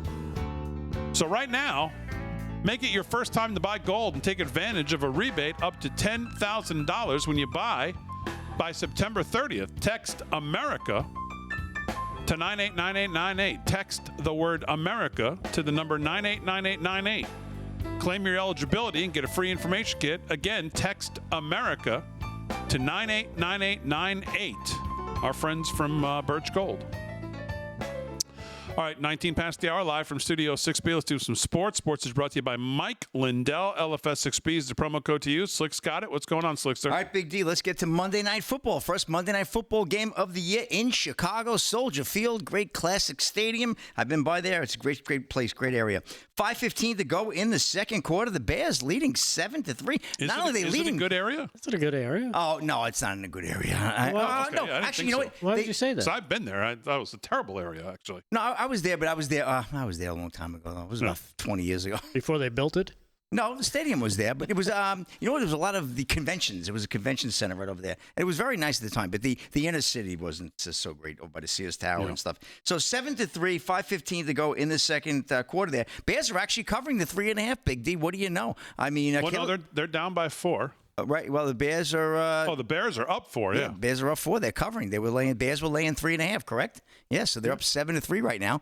Minnesota looking to get their game going. J.J. McCarthy not really having a great game. Caleb Williams looks good though. He had a 9-yard touchdown run to open up the scoring. Will Rashad 31-yard field goal for the Vikings. And here we are, 5 minutes to go. 7-3. We will continue to track that game. Major League Baseball. Getting down to the wire here, guys. Inside 20 games to go. All kinds of pennant races and wild card positioning on the men there. Guardians 10-2 over the Royals, top of the 9th. Bottom of the 8th, Nationals 13-2 over the Marlins. Mets trail the Phillies 1-0, top of the 9th. Mets looking to hold on to that third wild card position. They really getting close here. Braves 4-1 over the Cubs, bottom of the 8th. Bottom 5, Rangers blanking the Brewers 4-0. Twins and Angels, that'd be a 9:38 first pitch. Reds and Padres, another late night for Slick. In San Diego, the Reds go 9:40 first pitch there. Reds are holding on. Cardinals are in the mix as well. They face the Mariners at 9:40. Giants are right there chasing the Mets. That's at 9:45 against the Diamondbacks. And the Dodgers, well, they're already in. They're taking on the Rockies at 10-10. So looking good baseball-wise. Yankees are looking good. They're in a good spot. I think they're going to make the playoffs. I don't think anything to worry about there, Rick. Well, one story I want to get to. I mean, obviously, everybody's heard this story probably ad nauseum at this point regarding that Karen, Philadelphia Phillies fan with the baseball being hit into the stands, the home run. The father goes. There's a little, jockeying for the ball. The father grabs the ball. Obviously, the mom comes running over, grabs the ball from the father who had the ball in his son's glove. And anyway, the young fan actually broke his silence today, and he had something to say after handing home run ball to Phillies Karen. This is Dylan Gwynn at Breitbart. The young Phillies fan who was forced to relinquish the home run ball his father retrieved for him to an enraged woman is speaking out about the incident. Lincoln Feltwell, 10, says he felt there was no way he could win when the red-faced and gray-haired woman came charging over to him and his father after his dad had grabbed a home run ball that landed in a row of empty seats. I wasn't happy that we had to give it to her, but we can't win, Lincoln told NBC 10 Philadelphia. She was going to get it anyway. And the incident occurred after Phillies outfielder Harrison Bader hit a home run into the left field seats. Several fans raced over to get the ball. However, Drew Feltwell, Lincoln's father, beat the other fans to the ball that dropped in an empty row of seats and went back to hand it to his grateful son. After Lincoln's dad handed the ball, the woman who has since been dubbed the Phillies Karen came charging over and demanded he return the ball. Lincoln's father relented, gave her the ball. Drew Feltwell admitted that he ultimately gave in to the enraged fan. She was in the seat behind, he said, describing his pursuit of the ball. I don't know if she was standing up, maybe, but I was watching the ball from almost the bat to where it went out into the seat. And yeah. We have clips. I see we got clips. I know. Okay. Well, I want to talk about this. I'd like to talk about it. We haven't talked about this for a second. We haven't talked about it at all since it happened, I guess, while we were on for the weekend. So this one really hammers my nails. All right. So, Paul, you go first. Take the lead here. What do you think? Well, first things, the first thing I thought was anytime you're watching, anybody who thinks that guy stole her ball because it was closer to her seat. You're a soy boy. Get a life. Grow up. It's not how it works. It's a free-for-all for the ball. Please. If it's in your hand, it's now your ball. If someone rips it out at that point, then it's BS. This was a guy who was faster, quicker, got it, end of story. Gives it to his kid, has a moment, right? And then he overreacts in a goofy way, but really did. That was a really weird reaction, almost like he's been beaten down at work or beaten down by an ex-wife. Something going on there, but ran into an ass swatter. Scarred by her heinous, horrifying voice. So whatever, he wants to take the high road with dignity, take it, beat it. All that's fine. So if you think that he's a bad guy for giving in I think he took the high road. I know my pettiness would have went over the top. I would have put my back to her. I would have been saying things like blah, blah, blah. I would have made fun of her. I would have called her Elizabeth Warren. Exactly. I would have told her to go back to the Subaru. Yeah. I would have been a relentless It wasn't an Indians game, though. Right. I would have been the biggest ball buster there could possibly be. I would just trigger her. I would try to push her buttons. He's a way better man than me. Good for him. And it all worked out. By taking the high road, everything worked out for him.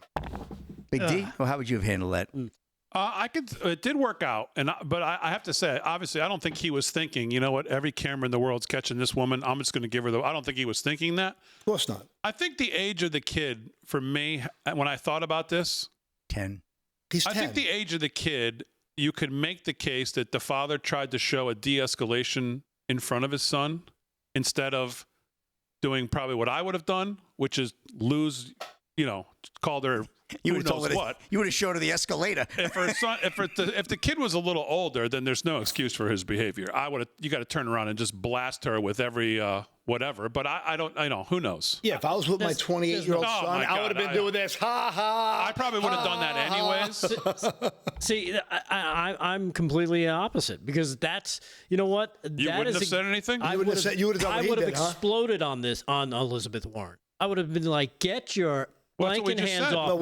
Back off. I wouldn't have cursed because I would have gotten right back in her face and pushed her back. Like, no, you don't touch my kid. You don't come near me. I would have yelled rape if she put her hands on me. Because let's face it.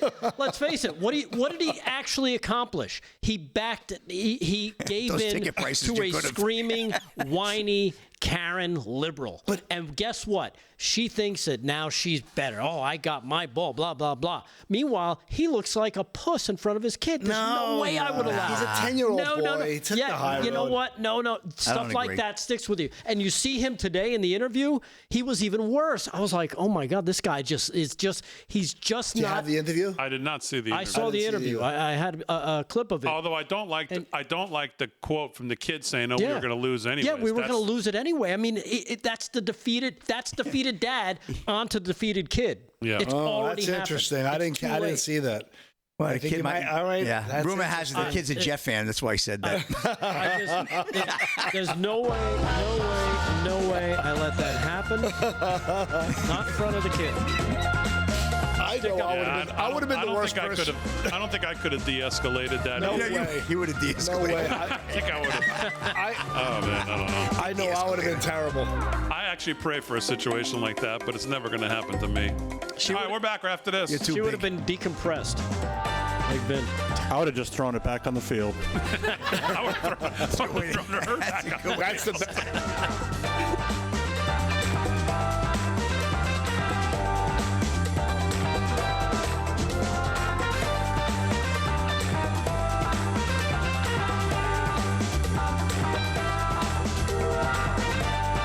Minnesota. Remember that? Nothing. Yeah. The fan ran on the green and started punching Goldberg, and he grabbed him by the shirt. Just launched him. That's what I would have done to her. Throwing it back on the field would have been funny. I would have thrown her down the aisle.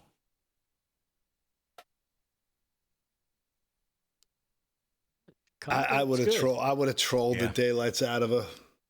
Surprised they haven't scored more. And there's a good chance I'd be 3 beers deep by then too. There's a good chance I'd be 3 beers deep by that time. So, what inning was that? 3? I'm good for 1 beer every 2.5 innings. I think you would have been more like 4 or 5 deep, Paul. I would have been right there with you. Yeah, I've also been 5 hot dogs deep, so I might have stomach ache like to take it. I just soiled myself.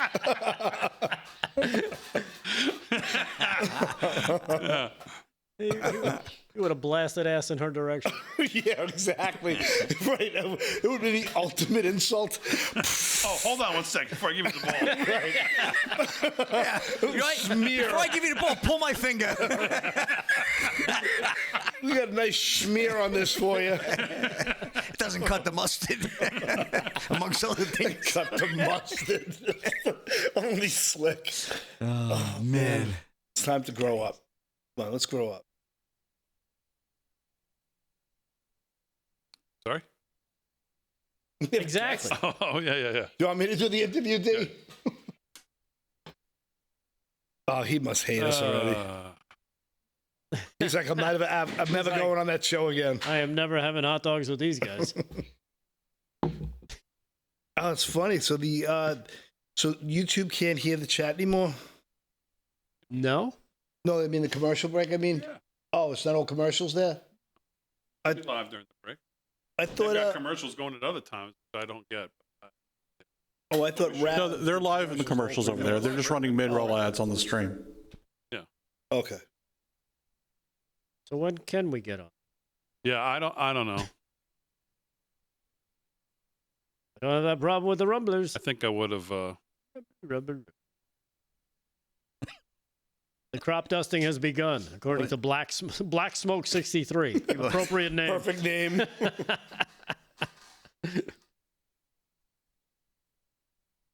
Hassan Pfeffer lasted.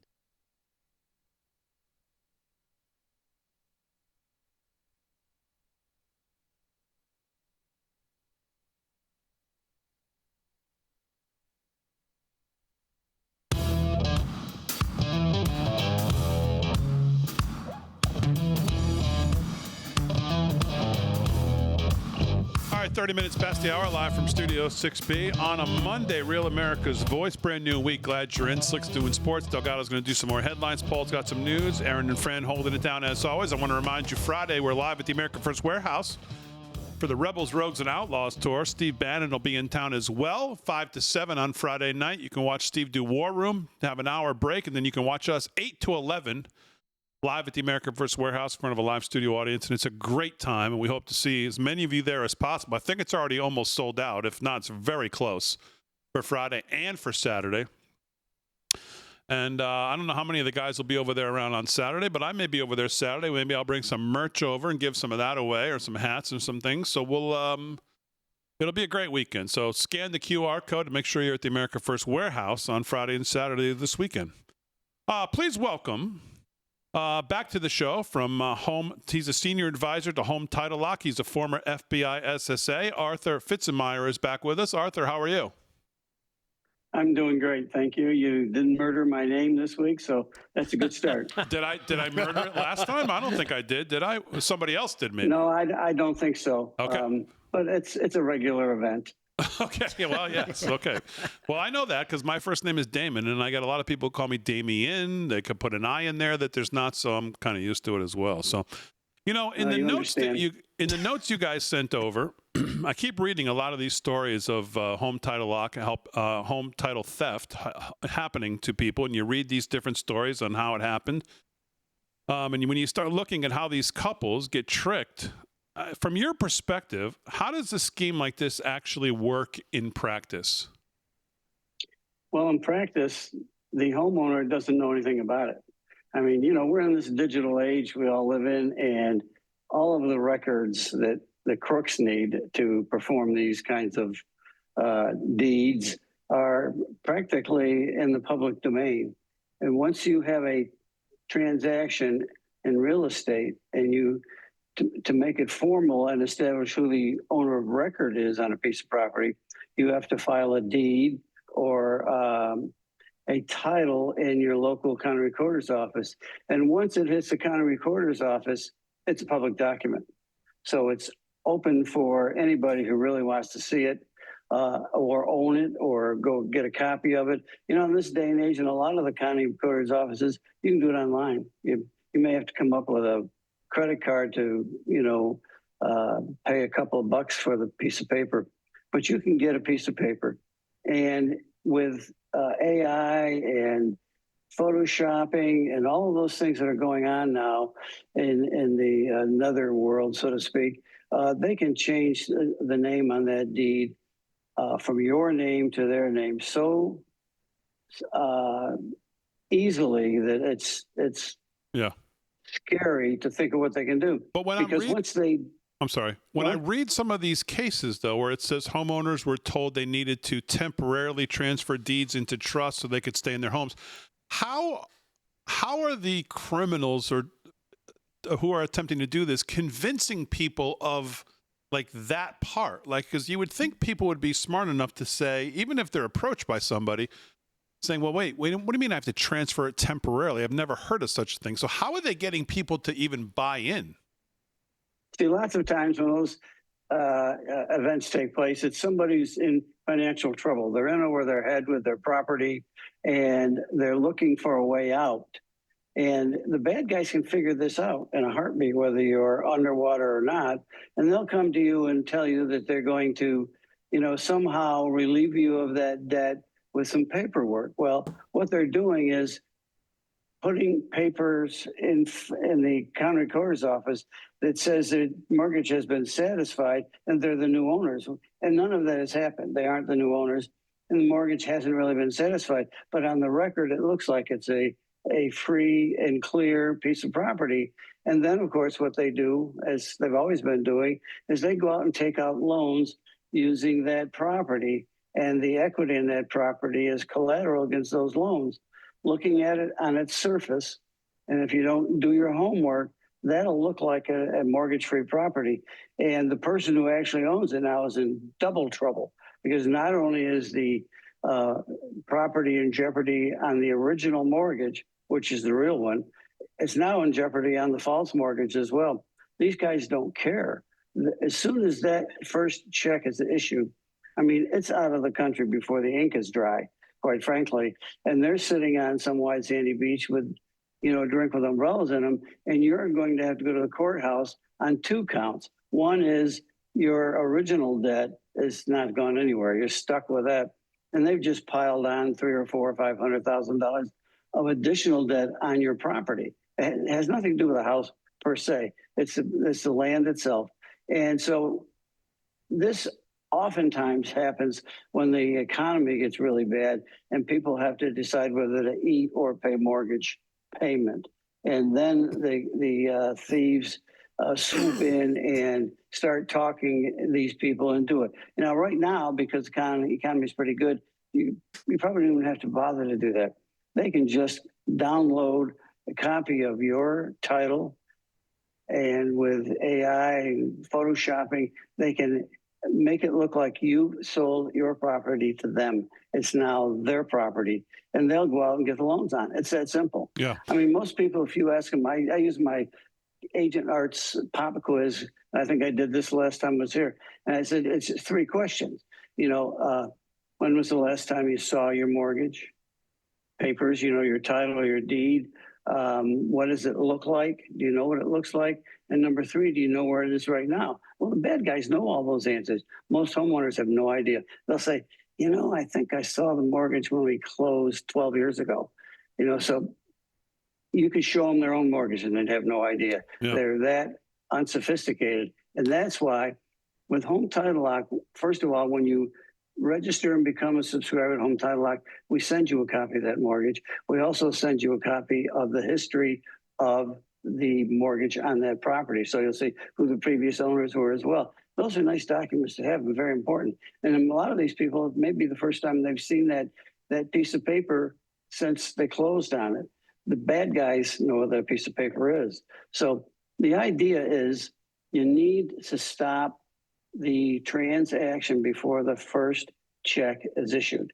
Because once that check is issued, number 1, the money's gone. You don't know where it is. And number 2, you have no idea who did it. You're going to go to the police and say, look, the mortgage company's beating on my front door. They say I owe this money, and I don't know. I didn't take out that loan, and I don't know who this person is. And the police are going to say, you know what? I really think you've got a mortgage dispute with your bank. You should get an attorney. Yeah. And then the sky falls in, quite frankly. There's no getting away from it. You got to get a judge to tell the mortgage holder it wasn't your loan. And that can take 2 or 3 years. Yeah. And that's why you need to find out today. If you've already been a victim, use promo code Studio6B at HomeTitleLock.com. to make sure your title is still in your name. You'll also get a free title history report plus a free 14-day trial of their $1 million triple lock protection. That's 24/7 monitoring of your title, urgent alerts to any changes. And if fraud should happen, They'll spend up to $1 million to fix it. Go to HomeTitleLock.com right now. You can use promo code Studio6B. Studio6B is your promo code. That's HomeTitleLock.com. Promo code Studio6B. Arthur, always a pleasure to have you on this show. Thanks for a few moments. It was nice being here. I mean, owners have enough to worry about. They don't have to worry about it after get home title lock and they sign up. That's one thing off the table. We'll take care of that for you. We'll make you whole and keep you whole. There you go. Very, very important. Arthur Fitzenmeyer from Home Title Lock. Again, you can go to HomeTitleLock.com. Use promo code Studio6B. It is important. I'll tell you, I don't think I could answer any of those three questions he asked about my own stuff. I don't think I could. I'd have to really think about it. So, all right. What time is it? 39 past the hour, live from Studio 6B. Let's do some more headlines. Rick Delgado's got them. Delgado, what's going on? All right. Some of the greatest headlines of the day, Damon, come right out of Washington, D.C. as President Donald Trump declared earlier today that Americans will never apologize for their faith and revealed that the Department of Education will issue guidance to protect prayer in schools. He delivered these remarks at the Second Religious Liberty Commission hearing at the Museum of the Bible in the nation's capital today. Got some clips from it. Want to hear them? Here they go. This is probably the best one that kind of sums up who President Trump is. Cut number 6. Here it is. He speaks talking about the Museum of the Bible itself and how the renovation came to be. Cut number 6. Check this out. Let me also thank everyone at the Museum of the Bible, including Steve and Jackie Green. The job they've done is just incredible. It's I want to say their entire family's here. I want them to all hear it, but they founded this beautiful museum to honor the most widely read book in history, and the job they've done is amazing. I asked, which museum does the best? You know, I always like to find that out. And numerous times they're saying the Museum of the Bible that more people come here than anyone else. You probably won't read that in the newspapers or the media, but this is an amazing place, and it does tremendously well, so respected. And they built it up, and it was a labor of love. Well, it's nice that he's rich as hell, too. It always helps. Where are you? Where are you guys? Where are they? He is funny. Look at that. They don't even get good location, okay? See, if I did the Museum of the Bible, it wouldn't be as successful, but I'd be sitting right here. No, I'd be sitting up here. Yeah, again, he was speaking to the group over at the White House Religious Liberty Committee. Here he is talking about former campaign rival. This is cut number 8. When he was running in 2016 to or I should say Dr. Ben Carson. Very funny clip here, cut number 8. Check this out. Should I tell him the story about what you said to me, Ben, the famous words? He was a very tough opponent. We were fighting it out, and we had actually 18 candidates, including me. And Ben came up to me right after the first debate. He said, you know you're going to win, don't you? And I said, no, I don't know that. I think I'm going to win, but I don't know it. 18 people, and I had never done it before. They had all done it. They were all governors and senators, talented people. He said, no, you're going to win it because God wants you to win it. Yeah. Right? Right?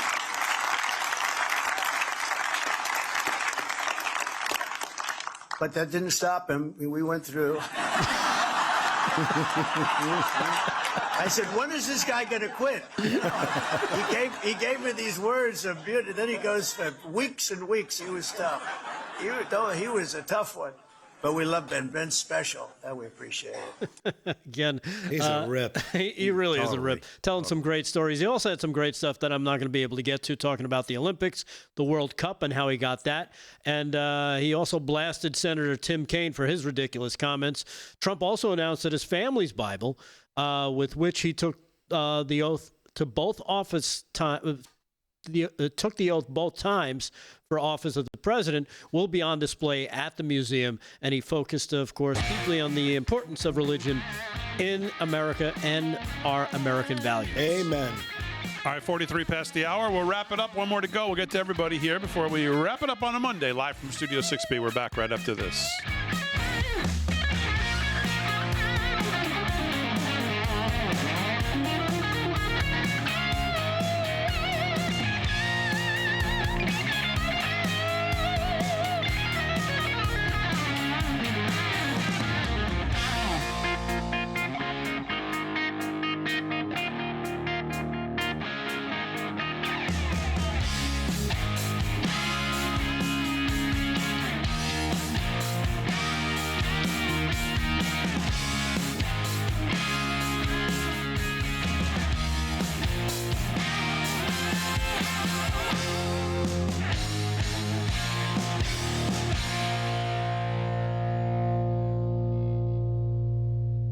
They played Dallas this weekend. That was a fantastic level of sucking.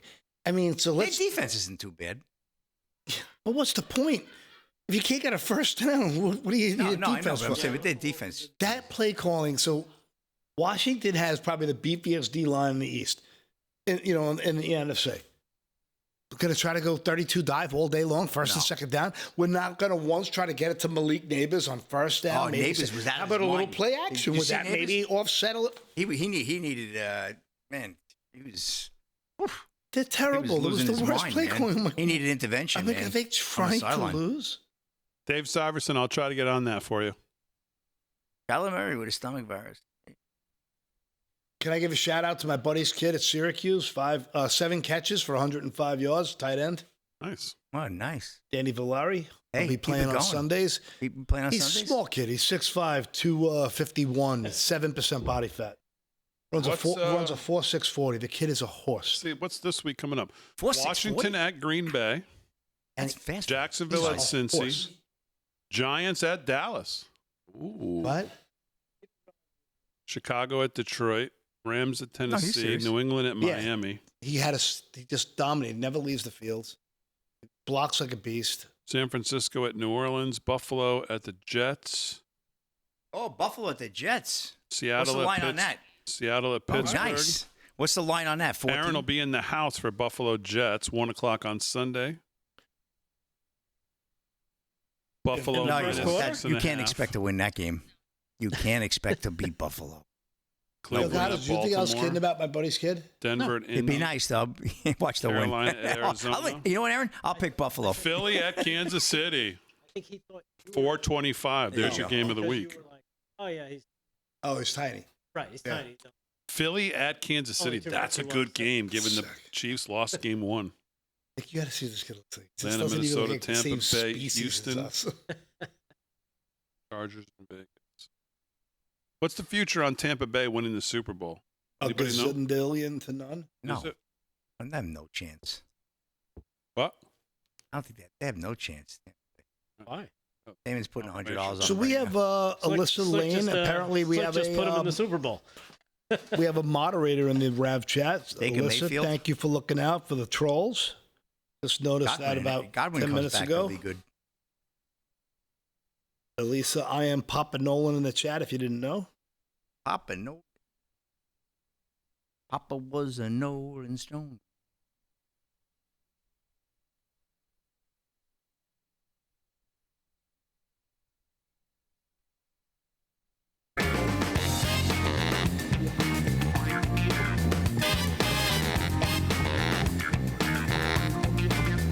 All right, 13 to the hour, live from Studio 6B on a Monday night. I want to thank everybody who's been in the live chats on all socials tonight. It's great, as always. We're glad you're there. Slick's doing sports. Rick Delgado's going to do some headlines. Paul's got some news, so let's quickly try to get to everybody. Paul, I'll start with you. Any other news headlines that have caught your attention today? No, but I did want to defer to the clips of Trump because he was on fire. If you got them, I'd rather put the time towards that than just the same old news that, judges suck, liberals are stupid. Let's get Trump fully established on this show. All right. If you want to do, let's do cut number 7. This is President Trump again at the White House Religious Liberty Committee, talking about how he got the Olympics and the World Cup, and a certain other president couldn't get it done. Cut number 7. Check it out. Isn't it amazing the way God works, huh? It's true. I got the Olympics, because I'm a little bit of a selfish person, I guess. I said, I got the Olympics, and Obama would not call. I'll never forget, the head of the Olympic Committee called, and the mayor of Los Angeles called me, and he said, sir, the president will not talk to them. You know why? Because he traveled to Geneva or wherever to make the presentation, and he came in 4th. Now, a president shouldn't do that. A president should say, I will do that. I will make that journey, which has never been made before. But if I make that journey, you have to pick me. He didn't do that. That's why we had a country that was going to hell, because he didn't do a lot of things like that. So he ended up sitting there, and they announced that we're 4th. We were like almost last. And so he didn't like the Olympic Committee too much. So he refused to talk to him. So I get a call from the mayor of Los Angeles, who said, please, sir, would you call? We're ready to get it. And I spoke to a gentleman, and I believe it was Geneva, whatever, wherever they are. And I couldn't get him off the phone. He was so dying for love. He finally got something. Anyway, and he agreed that the Olympics would come to the United States, and I was so proud of it. And then I realized even then, I said, I'm not going to be the president. And then the World Cup, we got the World Cup. I did that one too with Johnny and got the World Cup. And I said, I can't believe it. Can you hold it a little sooner, sir? It's all given out at all these different places. So I wasn't going to get that either, and now I got them both. And I can't say that I created 250. That one we have. I'd like to say I created 250 years. I can't say that, but we are going to create a great party and a great celebration. Yeah, so there he is talking about that. That's great, man. Just being President Trump. You want one more? Yeah, buddy. Here he is going after Senator Tim Kaine for what he said about about religion and how it affects, how it's written into our documents, our founding documents. Cut number 9. Check it out. The need for this commission has never been more clear than it was last week when the ineffectual senator from Virginia, a man named Tim Kaine, stated that the notion our rights come from our Creator is, quote, extremely troubling to him. Very troubling, isn't it troubling? Isn't that terrible, though? How he would say something like that, and advocated really by a totalitarian regime. This is what they say. But as everyone in this room understands, it is tyrants who are denying our rights and the rights that come from God. And it's this Declaration of Independence that proclaims we're endowed by our Creator with the right to life, liberty, and the pursuit of happiness. The senator from Virginia should be ashamed of himself for many things.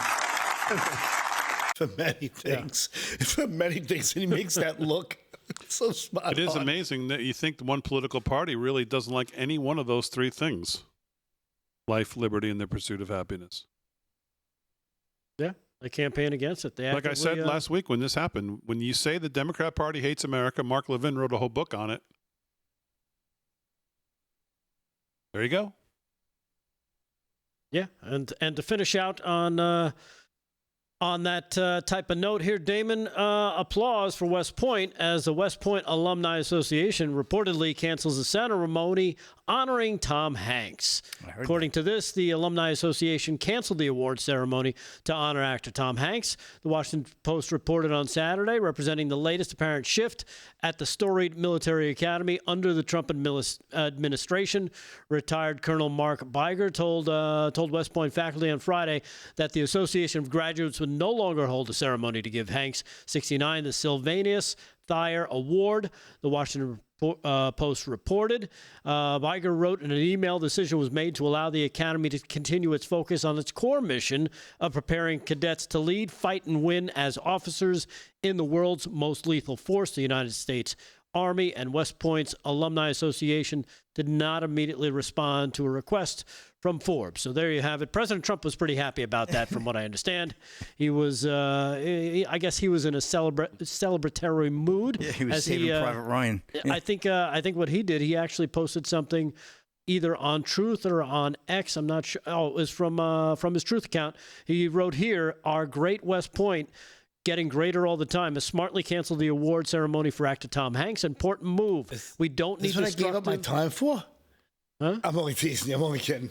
We don't need destructive, woke recipients getting our cherished American awards. Hopefully the Academy Awards and other fake award shows will review their standards and practices in the name of fairness and justice. Watch their dead ratings surge." So that was from the president posting. Right, Slick, go ahead. Anything else, though? I just want to get sports in before we run out of time. Slick, anything else you want to hit? Yep, wrap Monday night there. 10-6. The Bears continue to lead the Vikings now, just underway in the third quarter here, so we'll keep an eye on that. We'll recap that tomorrow night. Brewers trail the Rangers right now 4-0. Reds 1-0 over the Padres. Both those games are mid-first. And real quick, congratulations to Carlos Alcaraz, world number 2, defeated world number 1 Yannick Sinner 6-2, 3-6, 6-1, 6-4 yesterday. And also on Saturday, Arina Sabalenka, world number 1, defeated Amanda Anisimova in the U.S. Open 6-3, 7-6. And President Trump obviously was in attendance as well as he made a historic trip to the U.S. Open, received cheers. This is Nick Gilbertson of Breitbart. President Donald Trump was received with cheers at the U.S. Open final in Queens, New York on Sunday, becoming just the second sitting president to attend the event. Trump was greeted with cheers upon arriving at the men's championship match between Alcaraz and Jannik Sinner. A few boos, but what do you expect out of New York? Old class, mostly low. And that was it. Big D. That's a wrap in sports. Now, we didn't cover the signature thing tonight. Did you see the signature thing released from the Wall Street Journal? Remember the follow-up to the poem of I hope every day is a whatever. Yeah. Remember Trump wrote this poem that they said they had, and it had on a woman's body, and then they said right. Yeah, Trump said it didn't exist. Well, tonight they released the signature.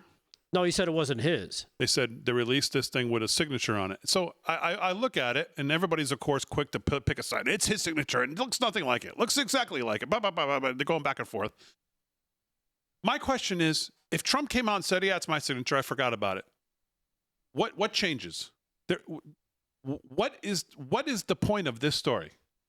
There's nothing in there. It's not like there's no crime there. There's nothing salacious in there. There's nothing in there but stupid back and forth supposedly between these two guys. Oh, well, we share this. Oh, we have a what? I don't get this whole story. There's nothing in there. This is a guy who was caught on tape saying, grab him by the you-know-what. And now we're fixated on this story. I don't think it's his signature, by the way. Let me just say that, because it doesn't look like any of the executive orders or anything he signed back in 2013 at the time that I've seen online today. But I don't know if it is or it isn't. But what I do know is, even if it is, what's the point of this story? Nothing.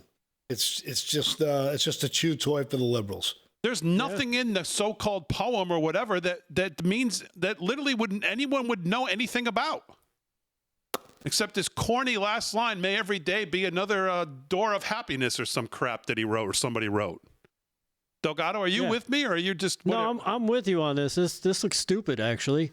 I'm looking at it now. May every day be another wonderful secret. Right, and the rest of it is nothing. There's nothing there. I don't get what do we care the signature part about it at this point? Even if it was his, what does it say? Nothing. Yeah, this is yeah. The other thing was that we'll get to it tomorrow. All right, as always, we salute our military, active and active police, firefighters, first responders, EMTs, everybody who keeps the country safe and moving. Thanks to everybody on the show. Aaron, Frank, great job as always. Most of all, thank you to Live from Studio 6B audience. We'll see you tomorrow night, Tuesday, live from Studio 6B. Have a great rest of your night, everybody. We'll see you then.